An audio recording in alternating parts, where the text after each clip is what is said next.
Gentlemen, here are the starting lineups for tonight's game. First, introducing the Moscow Dynamo.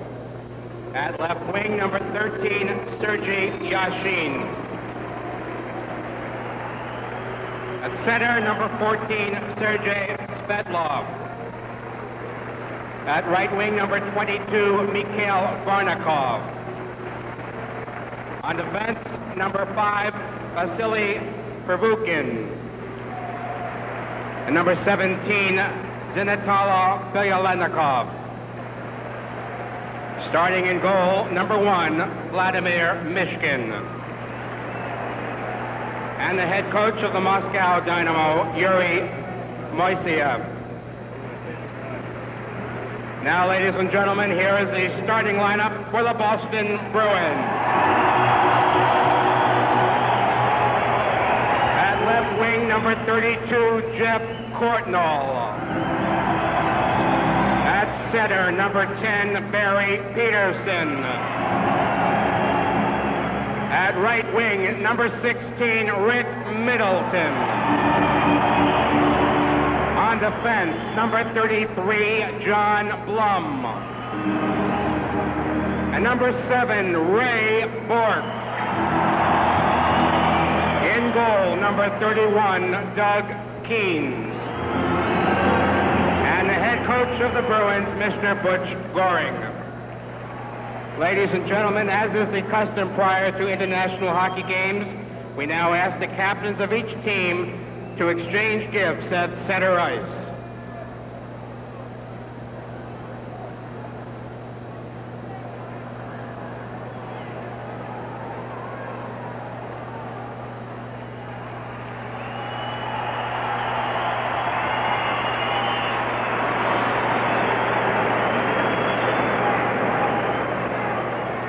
Ladies and gentlemen, we now invite you to rise and join with Mr. Rene Rancourt, accompanied at the organ by Mr. Ron Harry, and the playing and singing of the national anthems of the Soviet Union and the United States.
should be in for a great night at the Boston Garden as the Bruins line up against the Moscow Dynamo.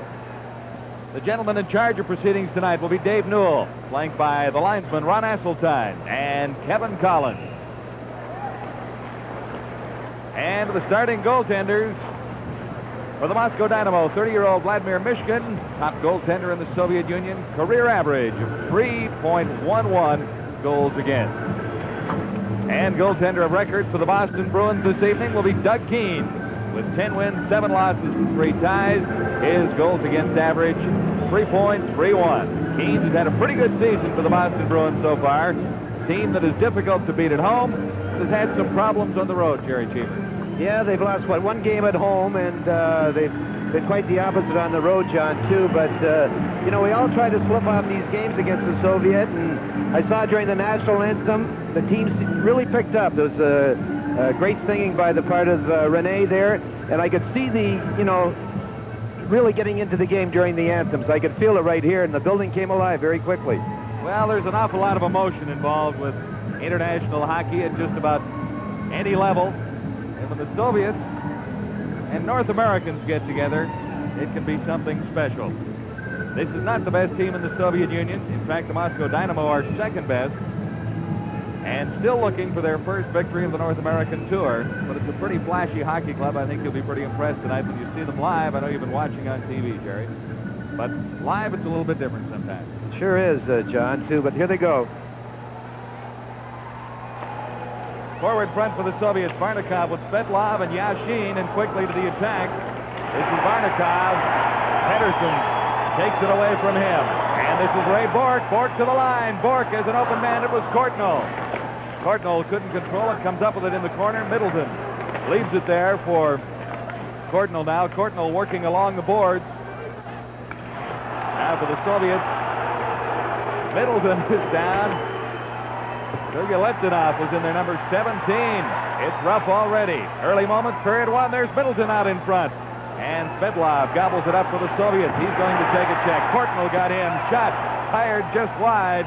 And it comes all the way down those crazy boards in the Boston Garden as John Blum goes back to touch it and set it up on the left wing boards. Courtnall banked it off for Derlego. Now it's back for Courtnall. Soviets claim it the center zone. Svetlov back behind his line for Gluchenkov, number 28. This is Zubrilchev. Zubrilchev left it there for Antipov. Out in front,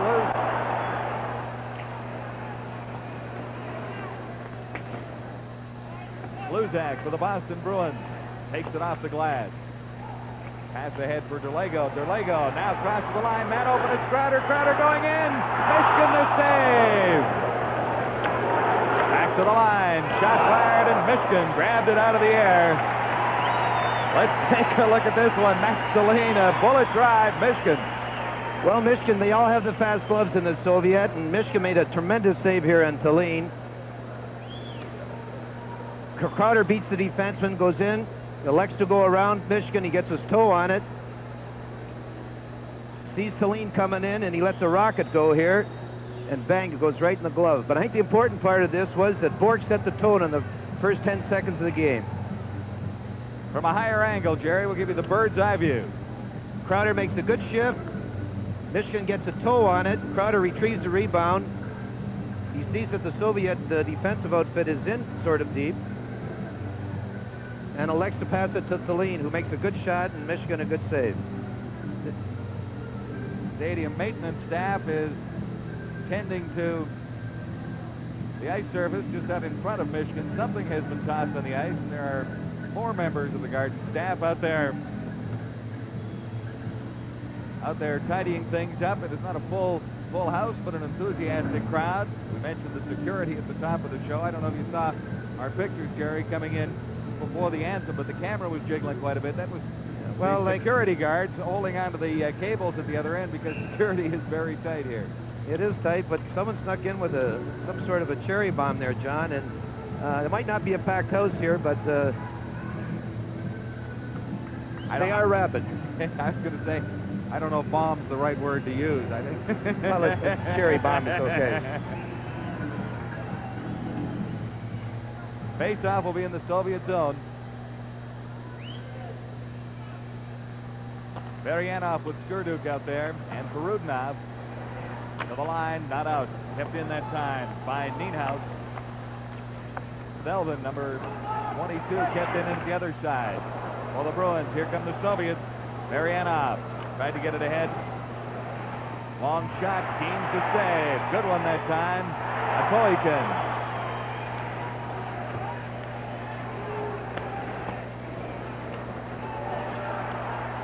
Back into the Soviet zone, Poikin. Flips it out. Selvin. In for Dave Facine. Facine into the corner. Kasper comes up with it for the Bruins. Kasper. Lots of room. In behind the goal for Facine. This is Nienhuis now. Nienhuis to the side of the Soviet goal. And it's cleared around on the board.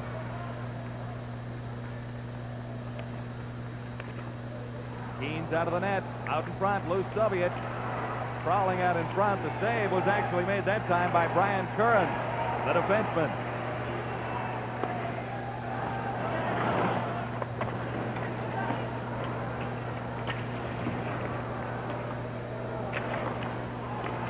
Orzbetsky left it there for Antipov.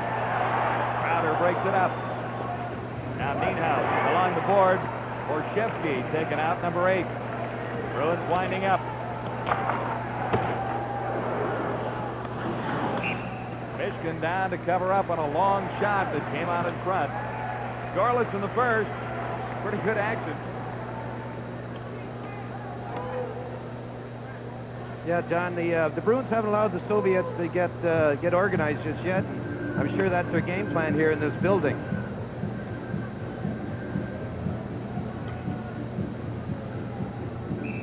Face-off will be to Michigan's right. That's Yashin, 13 for the Soviets. Going against Reed. It goes in behind the Soviet goal. Gluchenkov. Gluchenkov ahead for Svetlov. Now Gluchenkov once more back behind his line. Plays it back there for Piatanov. Yashin is checked. Gluchenkov starts out. Long pass on the right side. Barnikov couldn't control, and Crowder comes to the line and across. This is Crowder, man open out in front. Couldn't slip it through. That was Dave Reed. Soviets on the attack, led by Yashin to the Boston line. Out in front. Cleared across in front of the Boston goal, guarded by Doug Keens. That's for Ray Bork. Here's Bork across the line, takes the shot. Blocked by Gluchenkov. Yashin once more. Ran into Middleton. Carried on. Didn't get a shot away. Flipped it into the corner. Keens had it taken away, but Bork covers up. Bluzak. Good stiff body check. Neutralized. Here's Middleton. In after it. Flipped it out in front. Pedersen couldn't get a stick on it. Courtnall takes a check along the board. That's Jeff Courtnall. Here's Middleton for the Bruins. Middleton in for Courtnall. Courtnall played it across. And Tallinn couldn't keep it in. Number 27 goes back for it. He's paired up with George Bluzak, number 6 in the Boston defense. Middleton chopped at it. Got it out across the line. Here's Courtnall with Pedersen. Courtnall took the shot, comes back to Courtnall. He played it back for Middleton.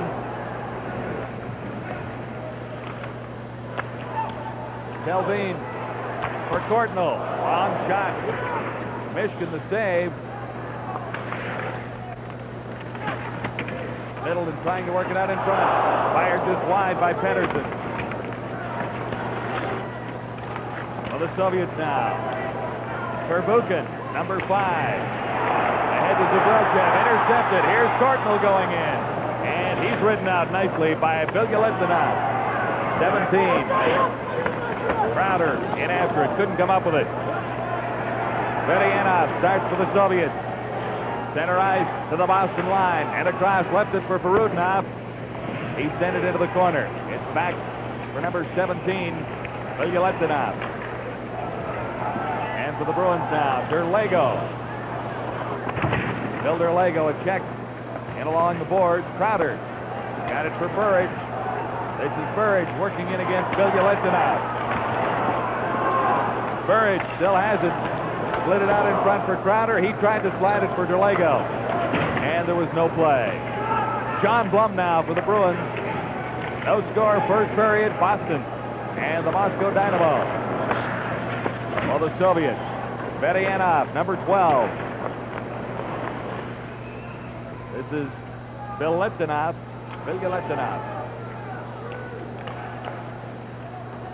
Soviets trying to find some skating room in the neutral zone. Borshevetsky going in. Got it ahead for Sashov, 15. Out in front. Antipov fired it just wide. Gluchenkov fired a shot. Stopped by Ray Bork. Bork along the boards to the far side for Burridge. And back into the Soviet zone. Not many whistles so far. Not really, John. The Bruins got these guys bottled up pretty good here right so far. Casper played a pretty good check on Pyatanov. Antipov taken out by Bork. Blum covering up out in front. Blum got it ahead. It's going past Casper. Pyatanov tried to hit it on the right side for Borshevetsky.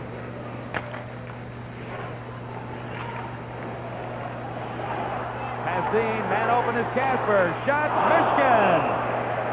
Great save by Vladimir Mishkin. That keeps it scoreless with 12 minutes, 11 seconds to go in the opening period.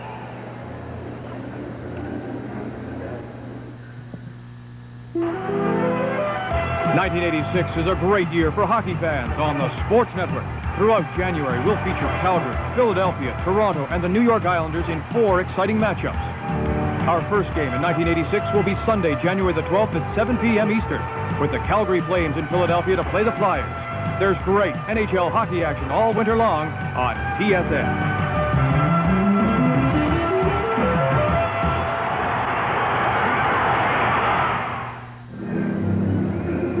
The Boston Garden, let's look back to a big save by Mishkin, Jerry Cheevers. Well, Casper hesitates a little bit.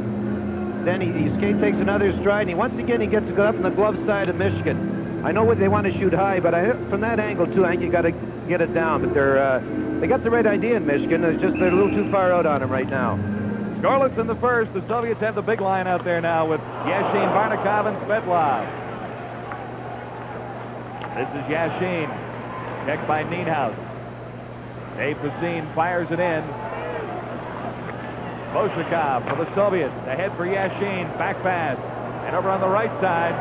Good opportunity for Svetlov going to center it out front. Couldn't get a pass away. Back to the line, to the point. Popian took a shot. It didn't make it through. This is Kluzak. Gord Kluzak for the Bruins. And his pass goes all the way down. Casper after it. Mishkin played it. Svetlov has a man open, getting set for the shot was Varnikov. He fired it wide of Keens. Kept in by Yashin. Keens misplayed it a little bit and had to cover up out in front. Lack of communication down there, possibly.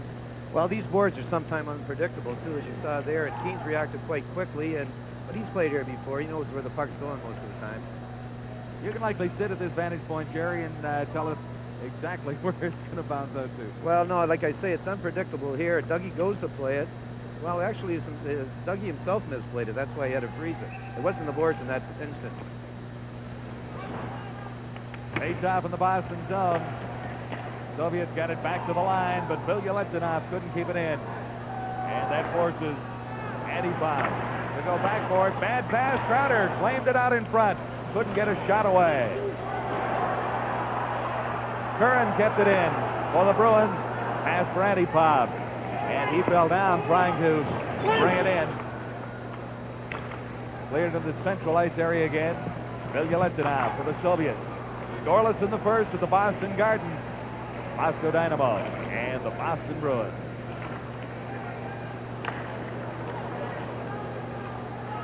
Leonov dropped it back for Zubrelchev. Zubrelchev got around, got too far outside. Couldn't get a shot away. Leonov tripped along the boards by Dave Reed. And the Bruins collected in behind their own line. Pass didn't quite make it to Reed that time. But Rudenov couldn't take a pass. Claimed by Keith Crowder. He just dumped it in. Michigan had to make the save. Verbuchen taken out heartily by Miller. That's Jay Miller. Long pass on the right side. Skurduk going in. All alone on Keens. Keens is down. Skurduk has the first of the night. As Keens went down, really didn't have much of a chance on that one as Skurduk went in all alone. But maybe he committed a bit too early. How did you see it? Well, these guys are tough, the Soviets, in a breakaway, but the problem started up around center ice. Raymond Bourque elected to go for the interception, and it got over his head. The Russian made a high pass. Then the Soviet winger come in. He held. How long can you hold it? He just held and threw it up over Keens. Skurduk has given the Moscow Dynamo a 1-0 lead in the Boston Bruins. And here they come again for Rudenov. The shot. Keens to save that time. Rebound fired wide. Rudenov back to the line. Shot. That one ricocheted off the post and into the corner. Rudenov comes up with it for the Soviets once more. Keens another big save. And the Bruins get it down the ice. Couple of big saves for Doug Keens. He sure did. He's got his eye on the puck pretty good here. And he was sort of dormant the first 10 minutes, but they've come to life now, the Soviets. Sashov got it in across the line. Picked up there for the Bruins by Courtnall, who starts back. Courtnall tried to slide it through for Derlego, and that didn't work. Soviets in control in their own zone. They lead it 1-0.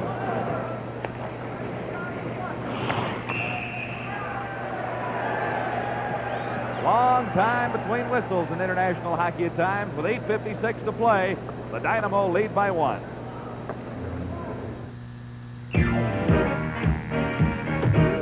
He's lost, I tell you. Probably one of his famous shortcuts.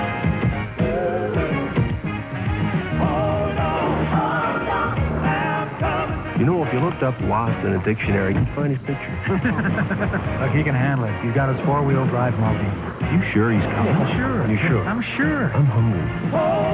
For four-wheel drive at the push of a button, the name is Nissan Multi. Hey, guys, I found this great shortcut. John Wells, along with Jerry Cheevers and Jim Van Horn, were at the old Boston Garden for the first major international hockey exhibition in some time. Back in 1979, the Bruins met the wings of the Soviet. Tonight, the Bruins meet the Moscow Dynamo. Michigan, big save right off the faceoff. Crowder lined that one up. Derlego got it out front. Burridge couldn't handle it. Kluzak played it over on the right side. Derlego comes back to play it. And it's back for Kluzak in the Boston zone.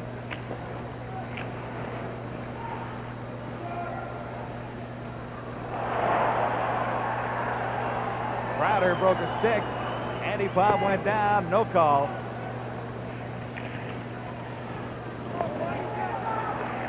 Kluzak for the Bruins now.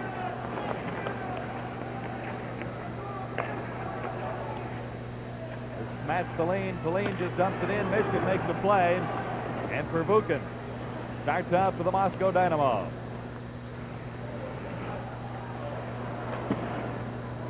Bruins move into forecheck. Verbuchen forced to toss it away, and Pacine comes to pick it up. Now Teldin. This is Yashin for the Soviets. Ahead for Barnikov, 22. And he's ridden out by Nienhaus, 38 for the Bruins. This is Craig Nienhaus with the scene. Now Curran, back to Nienhaus. Soviets back checking. Svetlov can't get it out, winding up with a shot. It trickled through. That time, off the stick of Teldin. Michael Teldin, number 22. Michigan makes the save, an easier one than several. We'll remind you that more international hockey comes your way on the Sports Network. When we conclude this series, the Moscow Dynamo against the Buffalo Sabres, That coming up Wednesday. Start time 7:30 Eastern.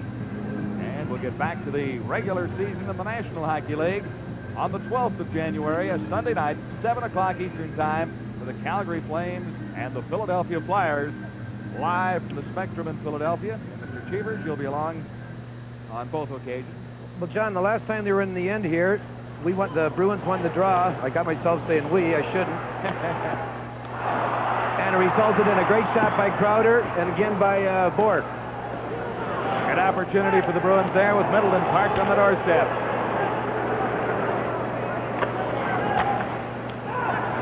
Here's Middleton claiming a loose puck. Played it for Peterson. He didn't see it coming. For the Soviets now, number 25, Antipov. Jeff Courtnall took it away and got it inside the Soviet line. Now the Dynamo are down and plumb. For the Bruins goes back to touch it. They'll take it all the way down. 6:43 to play in the first period. Moscow Dynamo have a 1-goal lead on the Boston Bruins. Well, John, the last two scoring opportunities the Bruins got was due directly to the face-off, being won by the face-off. Derlago won one and Peterson won one, and they have two good scoring opportunities. It goes back to Bork eventually. He makes a shot, and Michigan again makes the save. But it was due to winning face-offs in their end, which they won again, but weren't properly placed. Up and over the boards, out of play, so the face-off will be just outside the Soviet line this time. Outside of the goal and maybe a minute after that goal, the Bruins have contained the Soviets pretty good, I think.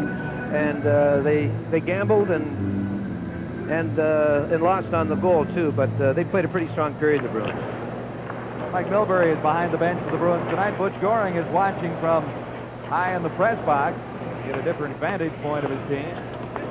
Assistant coach Mike Milbury is handling the line assignments at the Bruin bench. This is Courtnall for Ray Bork. Bork in across the line. Good move to get around. Back to the line. Blum set to score! The shot from Blum. It might have gone off. Courtnall out in front. How'd you see it, Jerry? Big shot, big shot. Yeah. Ray Bork makes a good shift here. He hangs up number 20, gets it over to Blum, and I know they've been working on Blum to get his shots just in the net. And it creams off Courtnall and goes in. Once again, we see Blum's job here is to make sure he gets it somewhere close to the net. He takes something off it, hits Courtnall, and bounces by Michigan.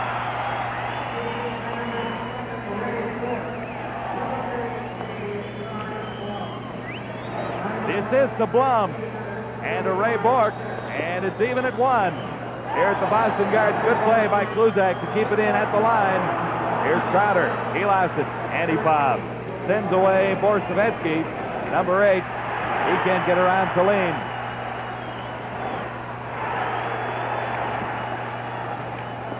Ricocheted out in front of the Boston goal and was quickly backhanded out of the way by Crowder. And for the Soviets now, Perbukin, number 5. Perbukin cleared it into the Boston zone. Borsavetsky, number 8, after it. Couldn't control it. And the Bruins will be called for icing as they take it all the way down. John, I think this is going to be the first or second maybe face-off in the Bruins' end. So you know when you don't have many face-offs in your end, you're getting the better part of the play. And I think this is just their second face-off in the Bruins' end for the Soviet. There's Jeff Courtnall, credit for the first Boston goal. Really the work done by Mr. Bork and Mr. Blum. Courtnall was in the right place out in front and got the goal. 1-1 with 5:14 to play in the first period. Here's a break for Yashin. One man to beat. Yashin puts on the brakes, tried to clear it through. Loose out in front, and Keens made a brilliant save as they had Keens going every which way that time. The Soviets had a couple of chances, but Keens came up with the big stop. There were opportunities out in front. Dougie he lets himself go and he drags it to 2 legs, and the puck is stuffed in there too. But opposite from the first goal, the Dynamo goal, Dougie, he had to go down the first goal. If he went down like here that early in this goal, on this particular play, it would have gone in. But he held the fort, and made the great save on Svetnov. Yashin was the Soviet who broke the play up the ice and set everything up. Good play by Doug Keenes to come up with a save. Now the Bruins back to the Soviet line. Telvin, the shot right on. Mishkin the save, the rebound. Nienhaus, the shot. Mishkin again. Gluchenkov recovering for the Soviets, got it to the line.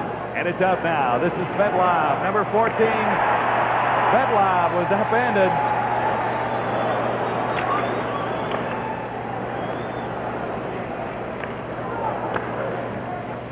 Gluchenkov back for Svetlov. He can't play it off the boards.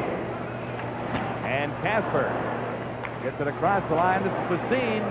Basine is ridden down by Antipov. And Yashin with Svetlov. To the line.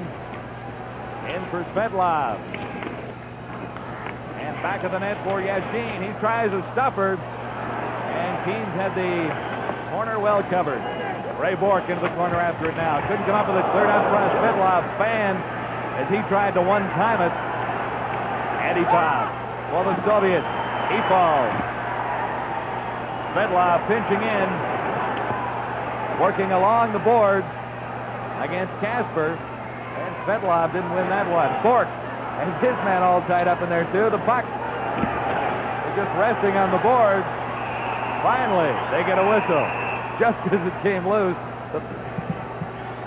It is 1-1, Moscow Dynamo and the Boston Bruins. We'll continue from the Garden after this.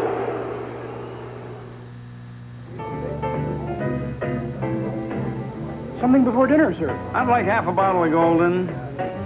A half bottle, sir? Of Molson Golden. Howard, you won't believe this, but there's some weirdo over there who wants a half bottle of Golden. And this gentleman would like the other half. Sir, would you like the top half or the bottom half? You're smooth, son.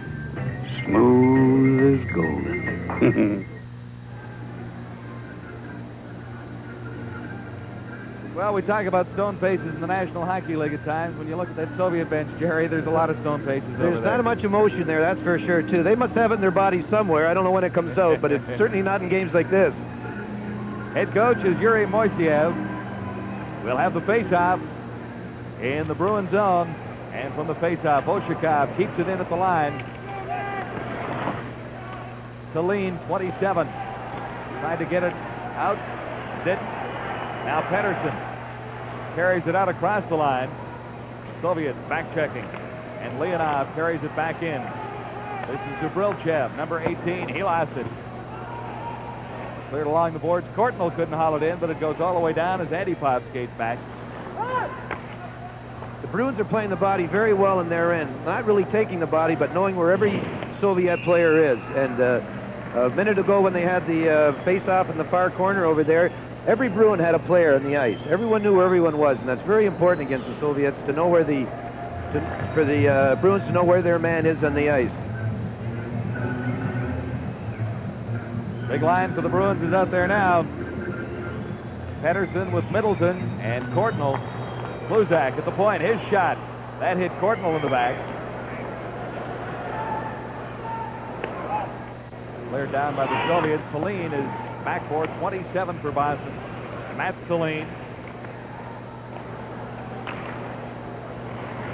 Courtnall lined up a Soviet player, number 7, Skurduk.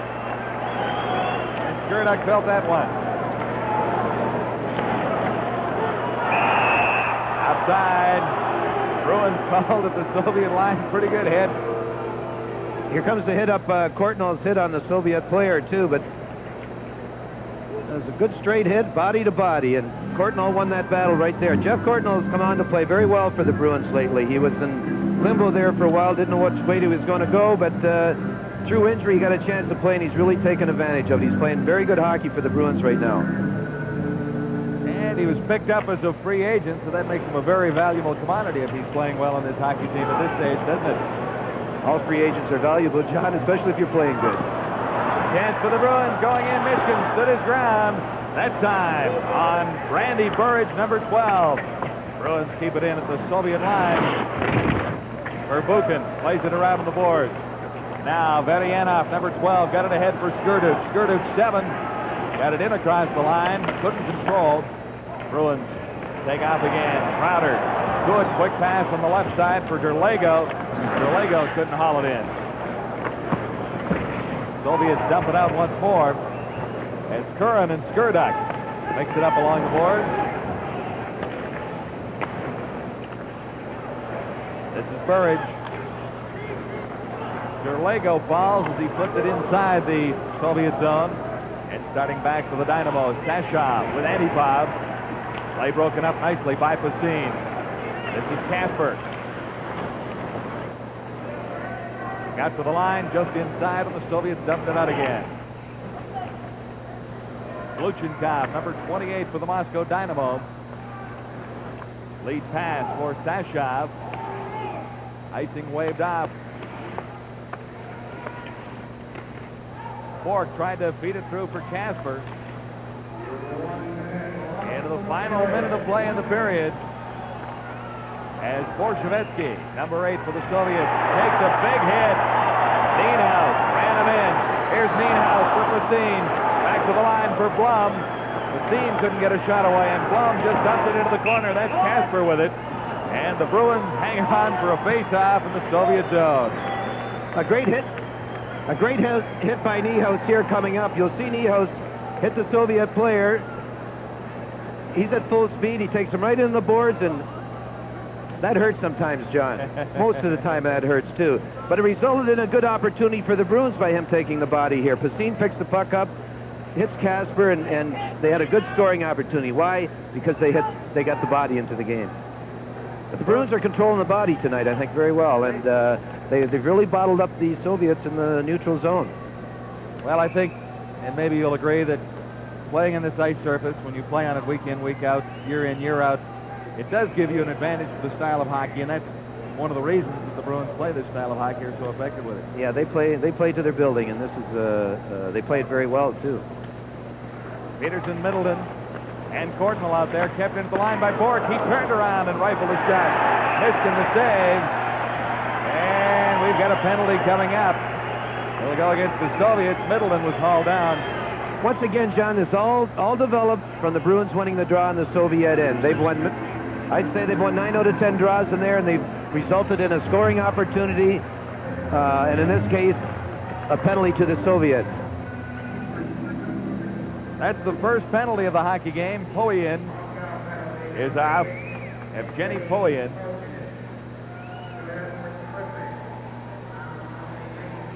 And it comes with 36 seconds to play in the period.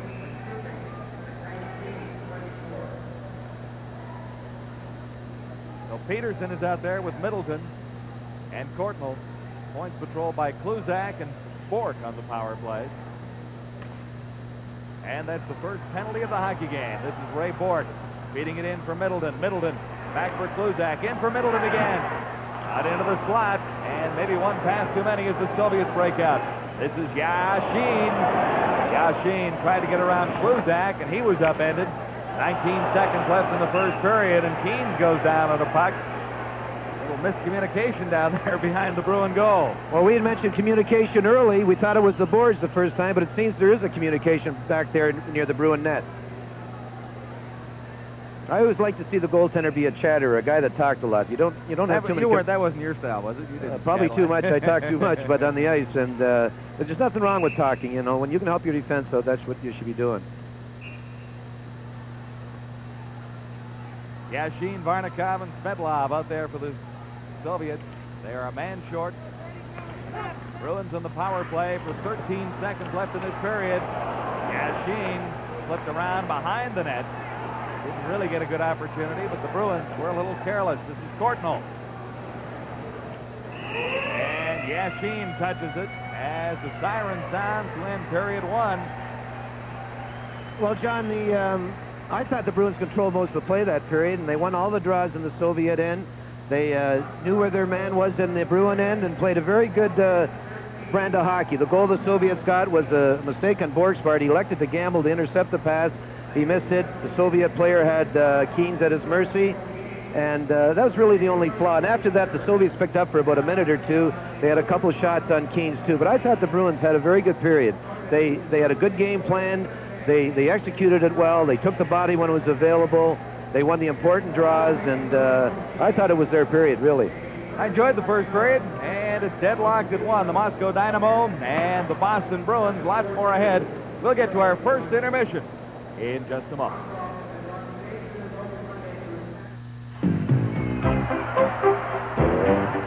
Look what just popped up. The new Sony Handycam. A video camera recorder so tiny, it fits in one hand. To capture every move and hear every sound. Just point and shoot and catch all the fun. The new Sony Handycam. Where will it pop up next? It's a tie hockey game here at the Boston Garden. The Dynamo and the Bruins at 1 after 20 minutes of play. We're pleased to welcome assistant coach Mike Milbury as our first intermission guest. Mike, there was a lot of talk, a lot of hype about this game tonight, a lot of security in the building. Does it take away from the game at all? Does it distract the players? Well, sure it does. I mean, a lot of people told their wives to stay home tonight. I mean, it was a kind of scary situation going on. It's unfortunate that a game that's supposed to be a cultural exchange of sorts has turned into a political football. And anyway, we're here, and it's a heck of a hockey game after 20 minutes. It started out as a very good first period. The Bruins dominated early, and then all of a sudden the Dynamo got that first goal, and they seemed to wake up. Well, they sure did, and that's what you have to be careful of. Anytime you give this club or any Russian team, it seems, a 2-on-1 or a breakaway opportunity, they make good on it. They're very selective about when they shoot the puck, but when they get the good opportunity, they usually cash in. Well, there was a lot of talk about this series before it started, Michael. From a player standpoint, you've only been an assistant coach since your first season. From a player standpoint, how do the players look at this type of a series? Well, I was very pleasantly surprised to see the way our people reacted tonight. Generally, it is one of resentment that they shouldn't have to play an extra game in the middle of a very long, arduous schedule. But tonight, Raymond Bork particularly said, you know, you guys aren't going to get the chance. All of you guys won't get the chance to play the Russians that often, or maybe ever. And he said, let's just go out and play a good, solid, hard hockey game. Take it to them. We're playing pretty well during the regular season. We didn't want to get any bad habits. And everybody seems to have responded to that. What about from a coaching standpoint? How do the coaches feel about a game tonight? Because in the Adams division, let's face it, you're in tough. 3 points out of first place with Montreal and Quebec, and Hartford's right behind you as well. Of course, the worry is injury. You don't want to lose a player. We've already had a tough time this year to losing Simmer and Linseman for long stretches of time, and you didn't want to see an injury. On the other hand, I don't make the decisions as to whether we play or not, so we're given something and we're going to show up and play a hard hockey game. That's been my approach, and one of the things I've tried to do tonight is get away from the woodchopper's ball that usually takes place in a Russian North American game. I think the guys have done a good job of taking the body without getting any penalties. You don't want to go too far away from your game plan, though, because it's been successful for you here. You only lost one game this year. That's right. Well, we emphasize the fact that we can't prepare in any special way for this team. We don't see them that often. We don't send anybody out to pre-scout them. So stick to the fundamentals. Do what you normally do in a game in the Boston Garden, and they're good enough to win a game playing that way. How does Mike Milbury, the coach, feel this year? Well, it's a little different. I had my days where I was scratching my head wondering whether I should be on the ice again, but then I started to get that paunch around the middle, and I knew I was better off behind the bench. What about your injury factor this year? Linseman out, you mentioned Charlie Simmer the other night, unfortunately, with the eye injury. Looks like he's gone for a while. It's kind of tough when you don't have an awful lot of depth on the farm. Well, Butch has tried to get a real good look early on at all his players and get some set lines, but with the injuries, you just can't do that. You don't have that luxury. So it's caused us to juggle people all the time. And as you know, if you have 3 people that have played together for a month or 2 months, they start to get a feel for one another. The Russians are a classic example. They not only play 3-man lines, but they play 5-man units. And they practice together, and they actually have basketball games with the same 5 guys, play all the time together. And we don't have that, so that disruption causes some problems. But we'll live with the injuries. We'll get past them. We have in the past, and something you just have to go on from day to day. Michael, thanks for taking the time. Good luck the rest of the game. Thank you. Michael Milbury, assistant coach of the Boston Bruins, taking time to chat after the first period of play. We'll take a break, go back to Toronto for a sports break with Vic Rotter, and have more from Boston right after this. Business travelers are waking up to the good deal they get at Howard Johnson. Good morning. A recent U.S. survey was positively eye-opening. Our guests rated our message and wake-up service higher than Best Western guests rated theirs. Our room decor better than Holiday Inn guests. Our staff more efficient than Ramada's. Towels thicker, too. People with a nose for business are finding the nearly 500 Howard Johnson hotels and lodges a good deal, and a good deal more. Sports fans have a great evening to look forward to Monday night on TSN. 11 o'clock Sports Desk, 11:30 Fish in the West. Then it's an hour of excitement with professional wrestling. 1 o'clock Thoroughbred Racing with the Tropical Park Derby. 2 o'clock a complete news report on Sports Desk, followed by highlights of the Calgary Stampede and your second chance to watch the Bruins Dynamo game. That's all on TSN, where Boston plays Detroit Tuesday, live 7:30 p.m. Eastern, as our exclusive NBA coverage continues. Hello, everyone. I'm Vic Rutter at the TSN Sports Desk in Toronto with this Monday night update. There are two games facing off in the NHL. In Montreal, the Canadiens with a chance to move into first place in the Adams division ahead of Idle Quebec if they can beat St. Louis. Now it takes the Canadiens all of 38 seconds to hit the score sheet. Bobby Smith centers to Sheldalene, who one-times it for his 20th goal of the season. 1-0 Montreal. And the Habs power play clicks just later in the opening period. Tom Curver's shot from the point deflected by Ryan Walter, making the score 2-0 Canadiens. But the Blues get that one back. Minutes later, Dave Byer's shot stopped by Dougie Sotard. Mark Hunter cashes in the rebound for his 23rd goal of the season. 2-1 Canadiens on top. And that's the way it is after one complete at the Forum, 2-1 Canadiens. In the other game, New Jersey at Pittsburgh, they've also played 20 minutes, and the Devils lead 1-0 over the Penguins on a goal by Mel Bridgman. Scored one of the goals for the Canadiens tonight as they lead St. Louis 2-1 after one period at the Forum. Other goal by Ryan Walter for the Canadiens. For St. Louis, it is Mark Hunter. And New Jersey leading Pittsburgh 1-0 after one in the Igloo, the Penguins Arena in Pittsburgh. Mel Bridgman scoring for the Devils. In just a minute, we will return to Boston, where the Bruins and the Dynamo are tied 1-1. Stay with us.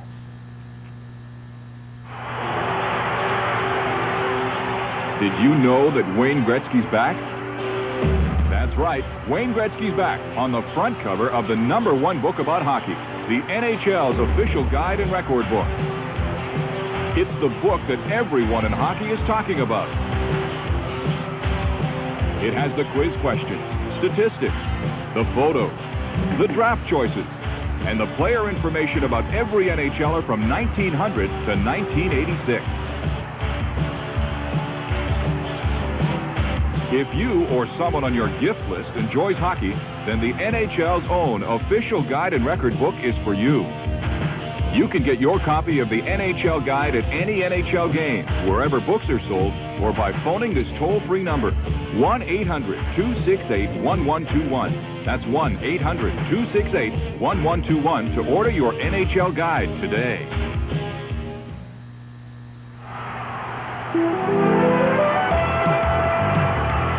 Backboard to backboard, TSN has all the excitement and thrills of professional basketball with our live exclusive coverage of the NBA.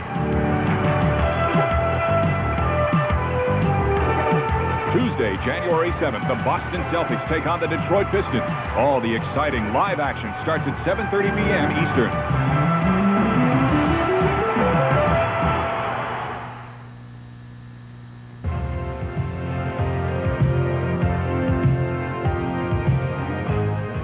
Live at the Garden in Boston. After one, the Dynamo won and the Bruins won. And I thought Jerry Chambers overall a pretty good first period of hockey. End-to-end, lots of excitement, some pretty good hitting. Sure was. It started right in the first shift of the game. Bork took the body and it sort of set the tone for the Bruin players too, but they've out-hit the Soviet team tonight too, and I think the only spurt the Soviets had was on the goal they got, maybe the following few minutes too, but the Bruins got back into taking the body again, and I like the way they played that period. They were well prepared and everything. Here we're going into the first goal here, John, and Varyanov makes a lateral almost, and Bork elects to intercept it, and he missed it. And Skurduk goes down off the wing, and I think at this time we can't see, but Keynes is probably playing him properly, or else he would have shot. And he's out on him like we can see, and he holds. Blum just failed to reach him. He holds, and bang, they get it up pretty quick, the Soviet, and he just put it up there right off the post. It was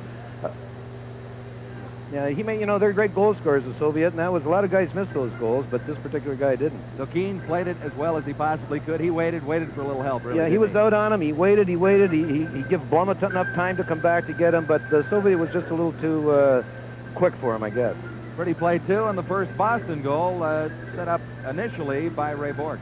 Well, this is a classic playing the stick, playing the puck instead of the body. You see Bork here. He'll go down the left side. And the Soviet player number 20, he comes, instead of taking Raymond's body, he goes for the puck. He beats him. He passes between the legs of number 7, and it's right over to Blum. I know Blum's been having a problem getting the shot on net, but he just directed towards the net. Courtnall is where he's supposed to be, and bang, off the shaft of the stick and bounces past Michigan. But Bork made the play by hanging up the Soviet player. He made the good play to get it back to Blum, just slid it across the line. It almost went out across the line. That was a classic example. If the Soviet player plays the body in Raymond Bork, no goal. As simple as that, too. And but he failed to, and you don't do that to the Raymond Borks of this league because they'll beat you. All right, let's take a look at playing the body here a little bit, and a pretty good execution here by the Bruins of the one-on-one situation against the Soviets. Well, here we come. Number 14 for the Soviets comes down here, and it's a one-on-one sweat-off with Brian Curran, a young player the Bruins have. He plays him perfectly here. He's looking him in the eye, but this is a shifty guy, and he almost beats Curran, but Curran, we all got Patriot madness around here, and we've been watching the games the last couple of days, and Curran just wanted to be part of the Patriots there in the last instance. But 3/4 of that defensive play by Curran was great, and the guy made a terrific shift, and Brian got away with not a sack, but we give him a half a tackle in that too. Half a tackle for that one. Like I say, we have Patriots madness around here, and that was a good example of it. Jerry, a quick assessment from you on how the Soviets are reacting to this ice service in Boston. It's difficult for teams in the NHL who play it more frequently than the Soviets, and the Soviets are used to that big ice service overseas. Yeah, they sure. I thought the Bruins did a great job of bottling them up, and like we said at the start of the program, the team that wins tonight is a team that controls their style of hockey. And right now, I think the Bruins are doing that. And I haven't seen real evidence of the Soviets getting out of their of the Bruin trend and getting into their trend of freewheeling it and moving it. And until that happens, I think the game is in the Bruins' favor. Well, if we've got 2 periods ahead from what we've seen so far tonight, we've got a great hockey game for you here at the Garden in Boston. The Bruins and the Dynamo are even after 1, and we'll be back for the second period face-off just a matter of a few seconds from now. You're with the NHL Soviet Series on the Sports Network, TSN.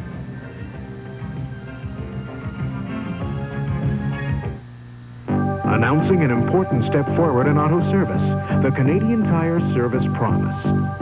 At Canadian Tire, we promise to fix your car right. And it's not right until you're satisfied. The bill you get will never be more than the estimate you approve. We guarantee our work, we guarantee our parts. We promise to do only what's necessary. For auto service that sets new industry standards, the right choice is Canadian Tire.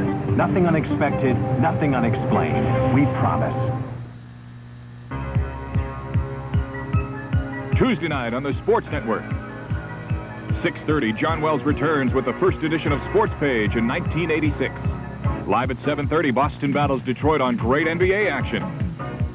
At 11 and 2, the late evening news wrap-up on Sports Desk. That's all on TSN, where the Sabres play the Dynamo Wednesday, 7:30 p.m. Eastern on exciting NHL Soviet hockey action.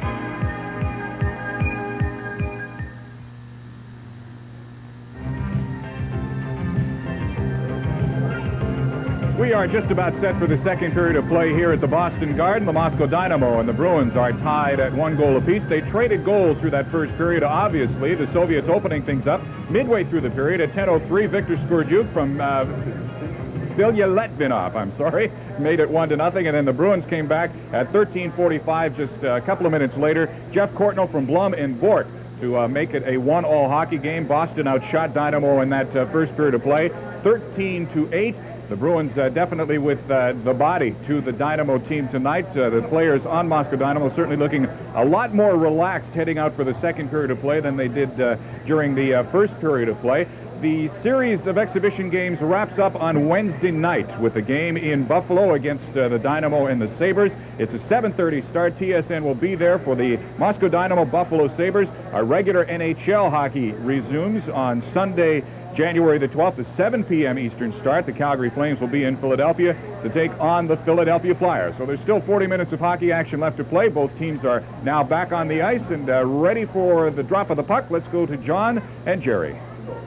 Okay, Jim, we look forward to this second period. If it's anything like the first, the Soviets have the big line out there. This Yashin, number 13, is quite a hockey player, and he plays with number 14, Svetlov, and Varnikov. Yashin, prior to this game for Dynamo, had contributed with 5 points in 6 Soviet goals scored by the Moscow Dynamo.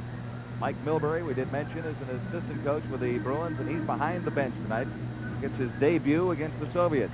Well, I would have picked an easier spot, I think, but Mike will do a good job. Butch Goring is upstairs watching from overhead. George Butch, the head coach of the Boston Bruins. Second period underway as Ray Bourque turns on the Jets. Bourque into the Soviet zone, taken out by Yashin, 13.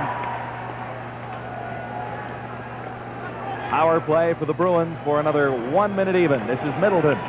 Middleton takes the shot. He was on the short side. Bourque moves in to keep it in the Soviet zone. Bourque gets it back to Kluzak at the point. Kluzak the shot. It was a bullet drive, and it rolls along the boards and out into central ice. The Soviets.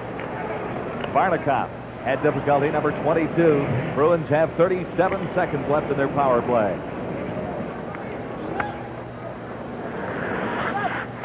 Doug Keen's around behind the net for Kluzak. Kluzak played it ahead on the right side boards for Derlego, and the Soviets tip it in across the Boston line. Offside, the faceoff will come just out.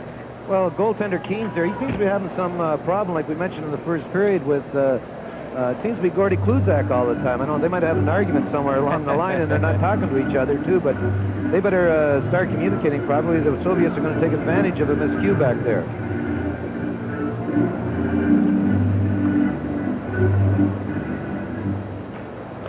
Soviets shorthanded for another 22 seconds. Second period just underway. Even at 1. Boston Bruins and the Moscow Dynamo. Kelvin. Number 22 for the Bruins. Now Curran. Back to Telvin. Lining up with a shot. That one ricocheted just wide. The Soviets are back to full strength. Into the corner. Curran takes a pretty good check from Antipov. Out in front. And it was cleared aside just in the nick of time. Derlego now moves in with Curran back to the point. Curran couldn't keep it in. Brian Curran, native of Toronto. Backboard, Bruins. Quick to motor out of their own zone. This is Derlego. Across the line, Derlego lost it. Into the corner. Tried to backhand it out front for Burridge. Burridge to the boards for it now. Burridge flipped it back to the line, and Bourque was caught moving out of position. Couldn't keep it in. Now Blum for the Bruins. Ahead for Pasine. That didn't work. The Bruins are on these Soviets awful quickly tonight, John, and they're not giving them a chance to get that freestyling system they have, what we talked about, too, but they're doing a terrific job here bottling them up. Ray Bourque picks it up. Behind the Bruin goal. Bourque tried to slip it through for Nienhuis. Now it comes to Nienhuis. In across the line, that's Casper. And Nienhuis into the corner for it. Behind the net, Nienhuis. He has it. Nienhuis got it out for Casper. Casper couldn't play it. Now for the Soviets, for Rudinov. With Skurduk. And Casper back-checking, broke up the play. Tried to slip it ahead for Pasine. Pasine dumps it into the Soviet zone, and Mishkin is out of his goal. Nienhuis, good hit along the boards as he decked Popian that time. And they hold it for a face-off in the Soviet zone. 3 really hard hits by the Bruins. This is Nienhuis' second hit of the night. This is about a 9 or a 10 again. He just puts that shoulder right into the Soviet and just drops him, too. He's a big, solid boy, Craig, and a free agent out of RPI. He's done very well for the Bruins this year. Had a pretty good year last year with RPI, too. Yeah, coming off a national champion, coming into his hometown, playing for the major league team. I'm sure he's pumped. I would think so.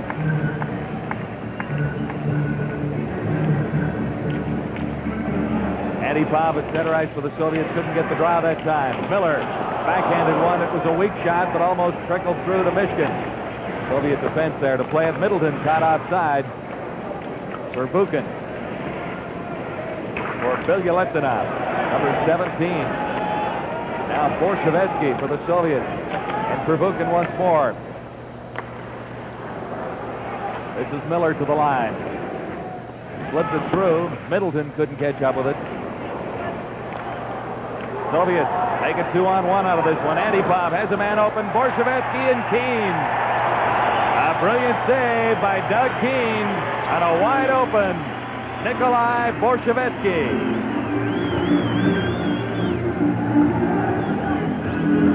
Well, 2-on-1s can be fatal against the Soviet team, and I give Gord Kluzak credit. He come back, and he just got his stick on him enough to disturb his shot, and Keynes played it properly. Come out, shut him off pretty good there, too, but Kluzak really hustled back to bother the shooter.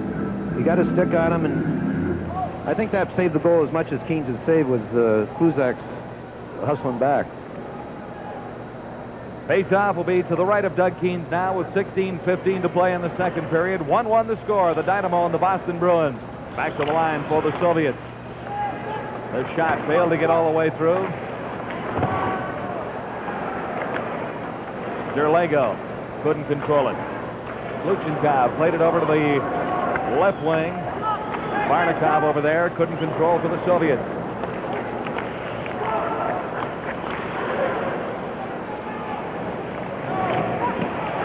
Delvine got it in across the line. The shot, Mishkin the save. And there's a Bruin in on top of Mishkin in the Soviet goal. That's Jeff Burridge, number 12. Soviets on the offense now. Barnikov, 22, ridden out. And a penalty being signaled. It is a 1-1 hockey game and lots of hard hitting and lots of excitement here at the Garden in Boston tonight. This is the NHL 85-86 series with the Soviet Union.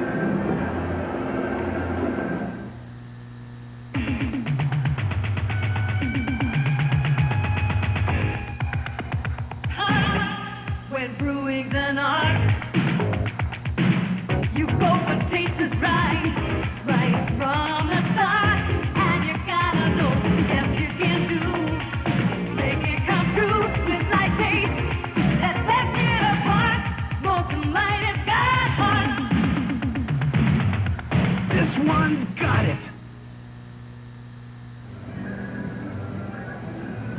We see Michael Telvin. He gets caught up with 22 of the Soviets, and he does have him here.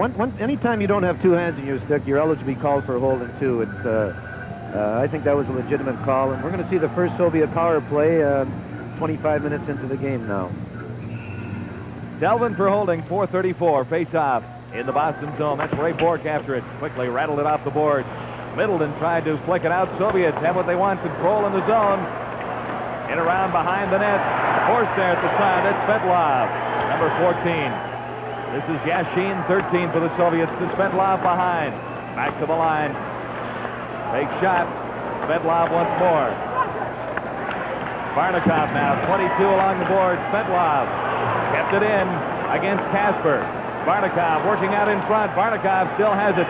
Back to the left side point. Pervukin. In for Yashin. Pervukin once more. In for Barnikov. And Yashin. And a penalty coming up for the Soviets. Yashin is going off with Middleton getting dumped. So that evens things up. Well, there's no question about that penalty, but the reason the Bruins got themselves into this position because they are aggressive killing this penalty. They didn't play a conventional box and let the Soviets move around. Ricky went right to the puck here, Ricky Middleton. Yashin, he gets the puck taken off him, and he pulls Ricky down, and I guess in frustration more than anything, too. But the key to that whole situation was that the Bruins were aggressive killing penalties. They didn't play the conventional box. They went to the puck as quick as they could. Bang, that resulted in a Soviet penalty. So four skaters aside. Dynamo 1, Bruins 1. With 14:40 to play in the second period. For the Soviets, that's Leonov. In after it quickly. Oshikov, number 4. Oshikov coming up with the puck. Bork steered it off to the corner. Now Zabrilchev has it. Number 18, Zabrilchev working out in front. Keynes has saved. Zabrilchev claimed the rebound. Good scoring opportunity, and there's another one. Keynes, brilliant. Best save of the night for Doug Keynes. That time on Kopian. excitement at the Garden in Boston. Fired just wide by Kluzak.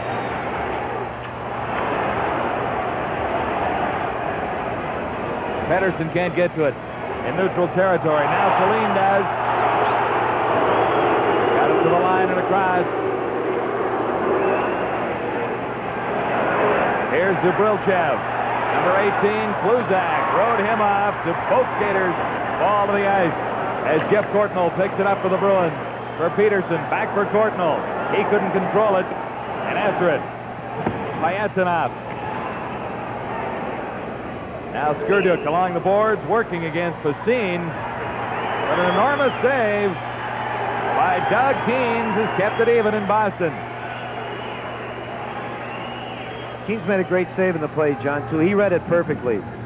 I think he was the only Bruin on the ice that read that play, too, but he saw the Soviet defenseman come in and slid across and got, I think he got both legs on it, as a matter of fact. Here it comes now. This guy has read it. All Bruins are caught up with the other players, and Keens sees the defense coming in, Popian, and he makes a great save on him. Saves like that win hockey games for you. Now the Bruins are back at full strength. 38 seconds left in the penalty to the Soviets. Yashin is off for dumping Middleton. Bruins have some pressure on in the Soviet zone. This is Derlego. Derlego for Tallinn. Cross to the other side for Raymond Bork. Bork to an open Derlego. Derlego going in. And Mishkin made a big save on Bill Derlego. Soviets right back to the offense. Skurduk, number 7, circling in front of the Bruin goal. Penalty coming out to Bork as Skurduk was dumped out in front of the Boston goal. And I think that was Crowder, John. Yep. You'll see Keith drags the one leg here when we see the replay. Keith drags his left leg. Bang. He gets it. That was a legitimate penalty. I wouldn't be listening to this crowd, but it is a legitimate penalty, too. And Bork was right there. Crowder had skated away by the time the signal had come. I really don't think there was any reason for that penalty to Keith. And sometimes Keith, in his frustrations, will take a penalty like that. So 6 seconds left in the penalty to Yashin of the Soviets, and full 2 minutes up on the board beside Keith Crowder's name. Face off inside the Bruin line. Casper comes up with it after the drop. Here's Kluzak. Kluzak open on the right side. Kluzak worked out in front. Couldn't get a shot away. And Svedlov. The Soviets back to full strength and score. Svedlov setting up Yashin on the power play.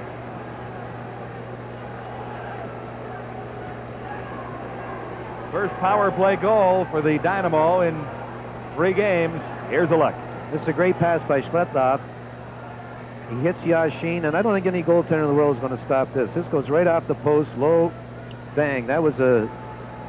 Dougie shouldn't hang his head in that one. That was a tremendous shot, a good passing play, and you don't give Soviets time to shoot like that because it's in the net most of the time. 2-1 for the Dynamo, leading the Boston Bruins. And Crowder is back on the ice. Bruins back to full strength.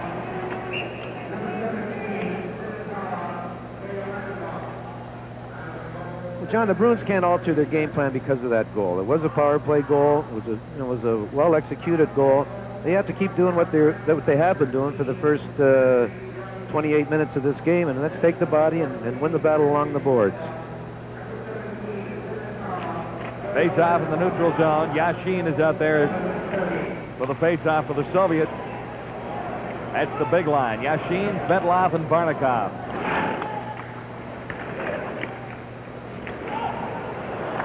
Svedlov to the line. Left it there for Barnikov. He is ridden out heartily by Curran. Loose puck out in front. And a miscue out in front of the Boston goal by the Soviets. There were a couple of players out there. Good scoring opportunity wasted. This is Curran for the Bruins.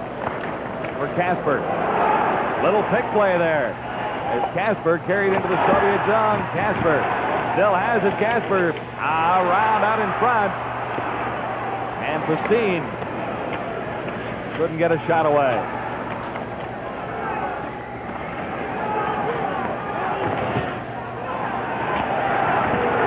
Larkin cleared it down for the Soviets. Bork is back for it. Over on the right side, this is Builder Lego.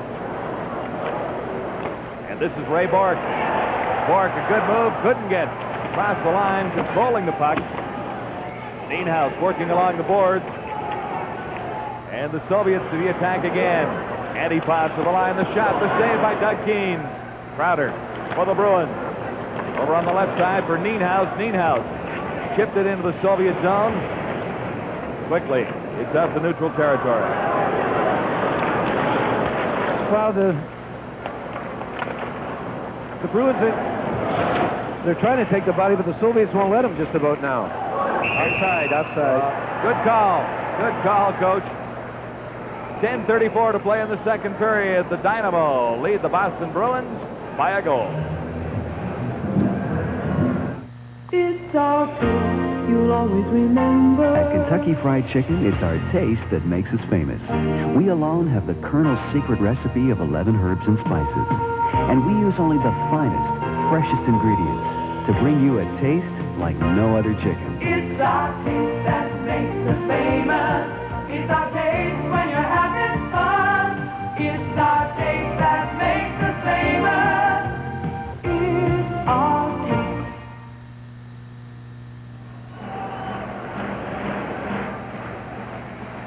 Face-off is just outside the Bruin line. Moscow Dynamo in control of a one-goal lead at the midway mark of the second period. Luchenkov fires it in for the Soviets. Saline, 27 in after it. For the Bruins, it comes loose. Sashov for the Dynamo. Working against Saline. Now for Jay Miller. Miller goes to the right side. Kluzak. Kluzak couldn't come up with it.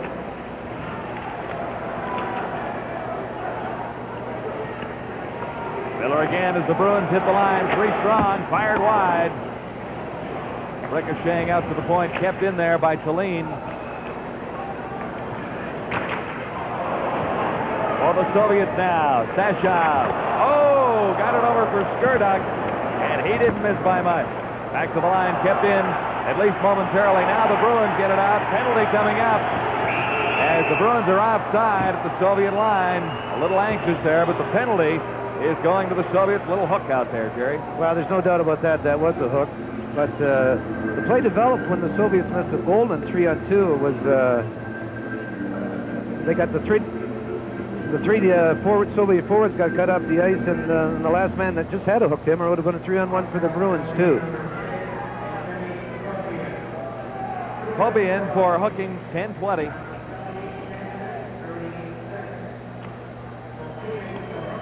Courtnall is out there with Peterson and Middleton. Bork, number 7, and Tallene, or rather 22, Telvin, the defense for the Boston Bruins. Telvin's had a terrific year for the Bruins, especially on the power play too. With him and Bork back there, they're very dangerous once they get set up in the opposing team's end.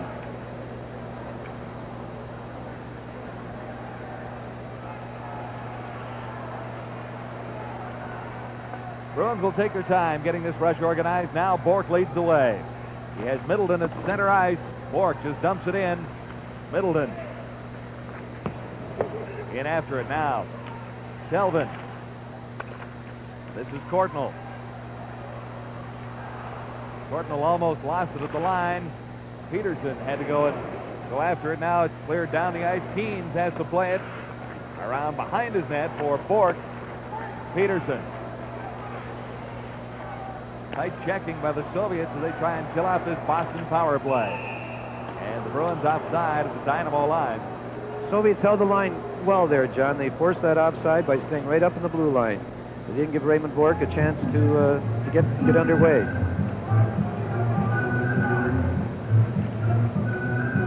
See Ray Bork now, he's trying the shield.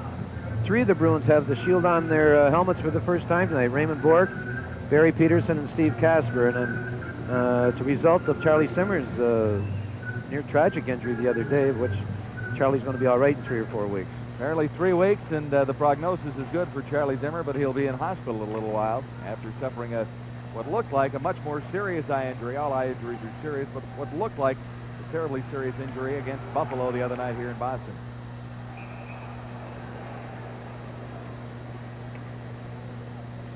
What do you think of the face masks and the guards and the visors, Jerry?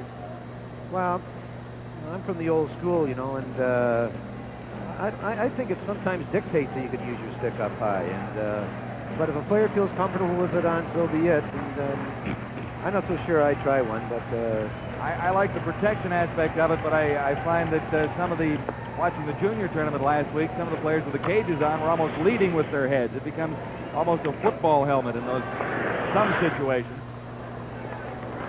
And the sticks do have a tendency to get up a little higher.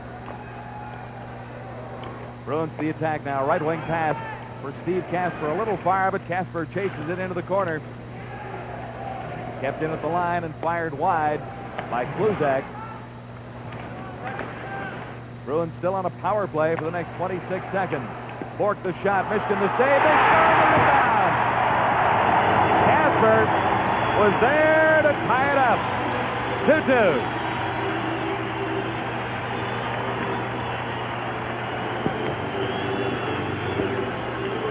Russian clears it right here, right to Bork. Bork didn't want to shoot here. He's looking for something else to. Finally, he has to shoot. A good low shot. Mishka makes the save, and Kasper's right at the side of the net. I think this is Stevie Kasper's first power play in years being with the Bruins. And he's right in the golden spot there and tucks it right in. Now, is Mishka not a little bit far on that one? Well, you got to be out far in Bork, or he'll blow it by you, too. But okay. When you see Michigan come up, someone should always be behind you, especially on a power play. Power play goal. Bruins are back to even. 2-2. Kasper, his 12th of the year from Bork. 7:39 to play. Second period. Keene plays it off the boards to get rid of Antipov. This is Delvin, number 22. Burridge banking it off the boards. Too far for Derlego. Antipov is back for it. Now, it's picked up by Leonov for the Soviets. Leonov working around Curran, getting out in front. Keene stood his ground. Leonov was down, out in front. And it is clear to the corner. Held along the boards. Tempers flared just a little bit. I don't think anybody took a very severe punch in the mush.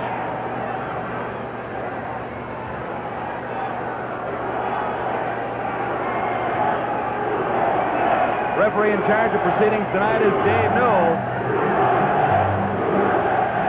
And let's look back to how it began. The Soviet takes little Randy Burridge into the boards.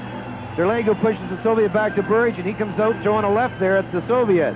I don't know who won this fight, but there's a lot of head grabbing and slapping going on there. That wasn't a fight. NBA basketball coming up on TSN. Boston at Detroit, Tuesday, January 7th at 7:30 Eastern. Be with us for the NBA on TSN. Really, Jerry, that's not really much developed down here. Well, maybe to the Soviets consisted of the fight, but not to the National Hockey League players. First of all, the faceoff should be out of their zone. All 5 Soviets got into the... You'd be out arguing that one right now. Oh, I would be. Peterson with Cordnell and Middleton out there. Good drive for the Bruins as Kluzak skates up ice, dumps it in. Back for it. Moshikov. He takes a big hit. That was Cordnell on Moshikov. And this is Cordnell after it again. Moshikov tried to return the favor, but with not quite the velocity. Middleton moves in. The shot. Michigan the save. Cordnell working around. He scores!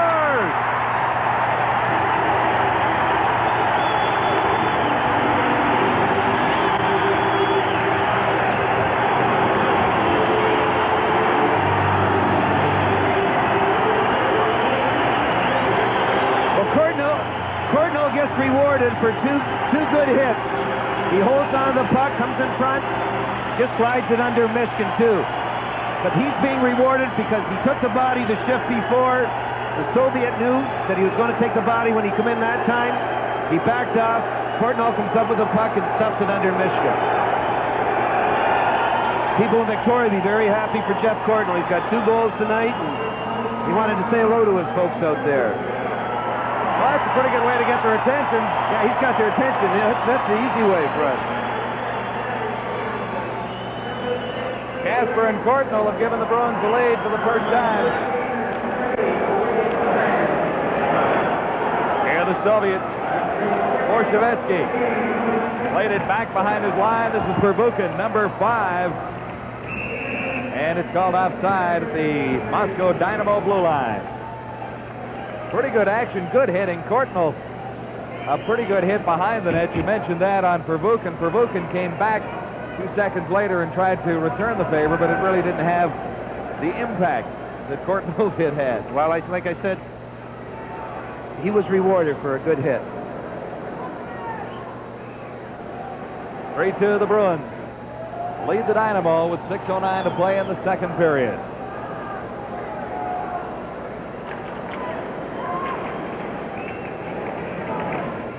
Reed is out there as a center between Jay Miller and Keith Crowder now. That's Dave Reed.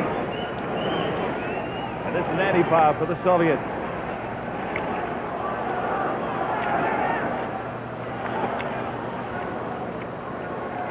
Standing up just inside the line. The Soviets having difficulty getting across.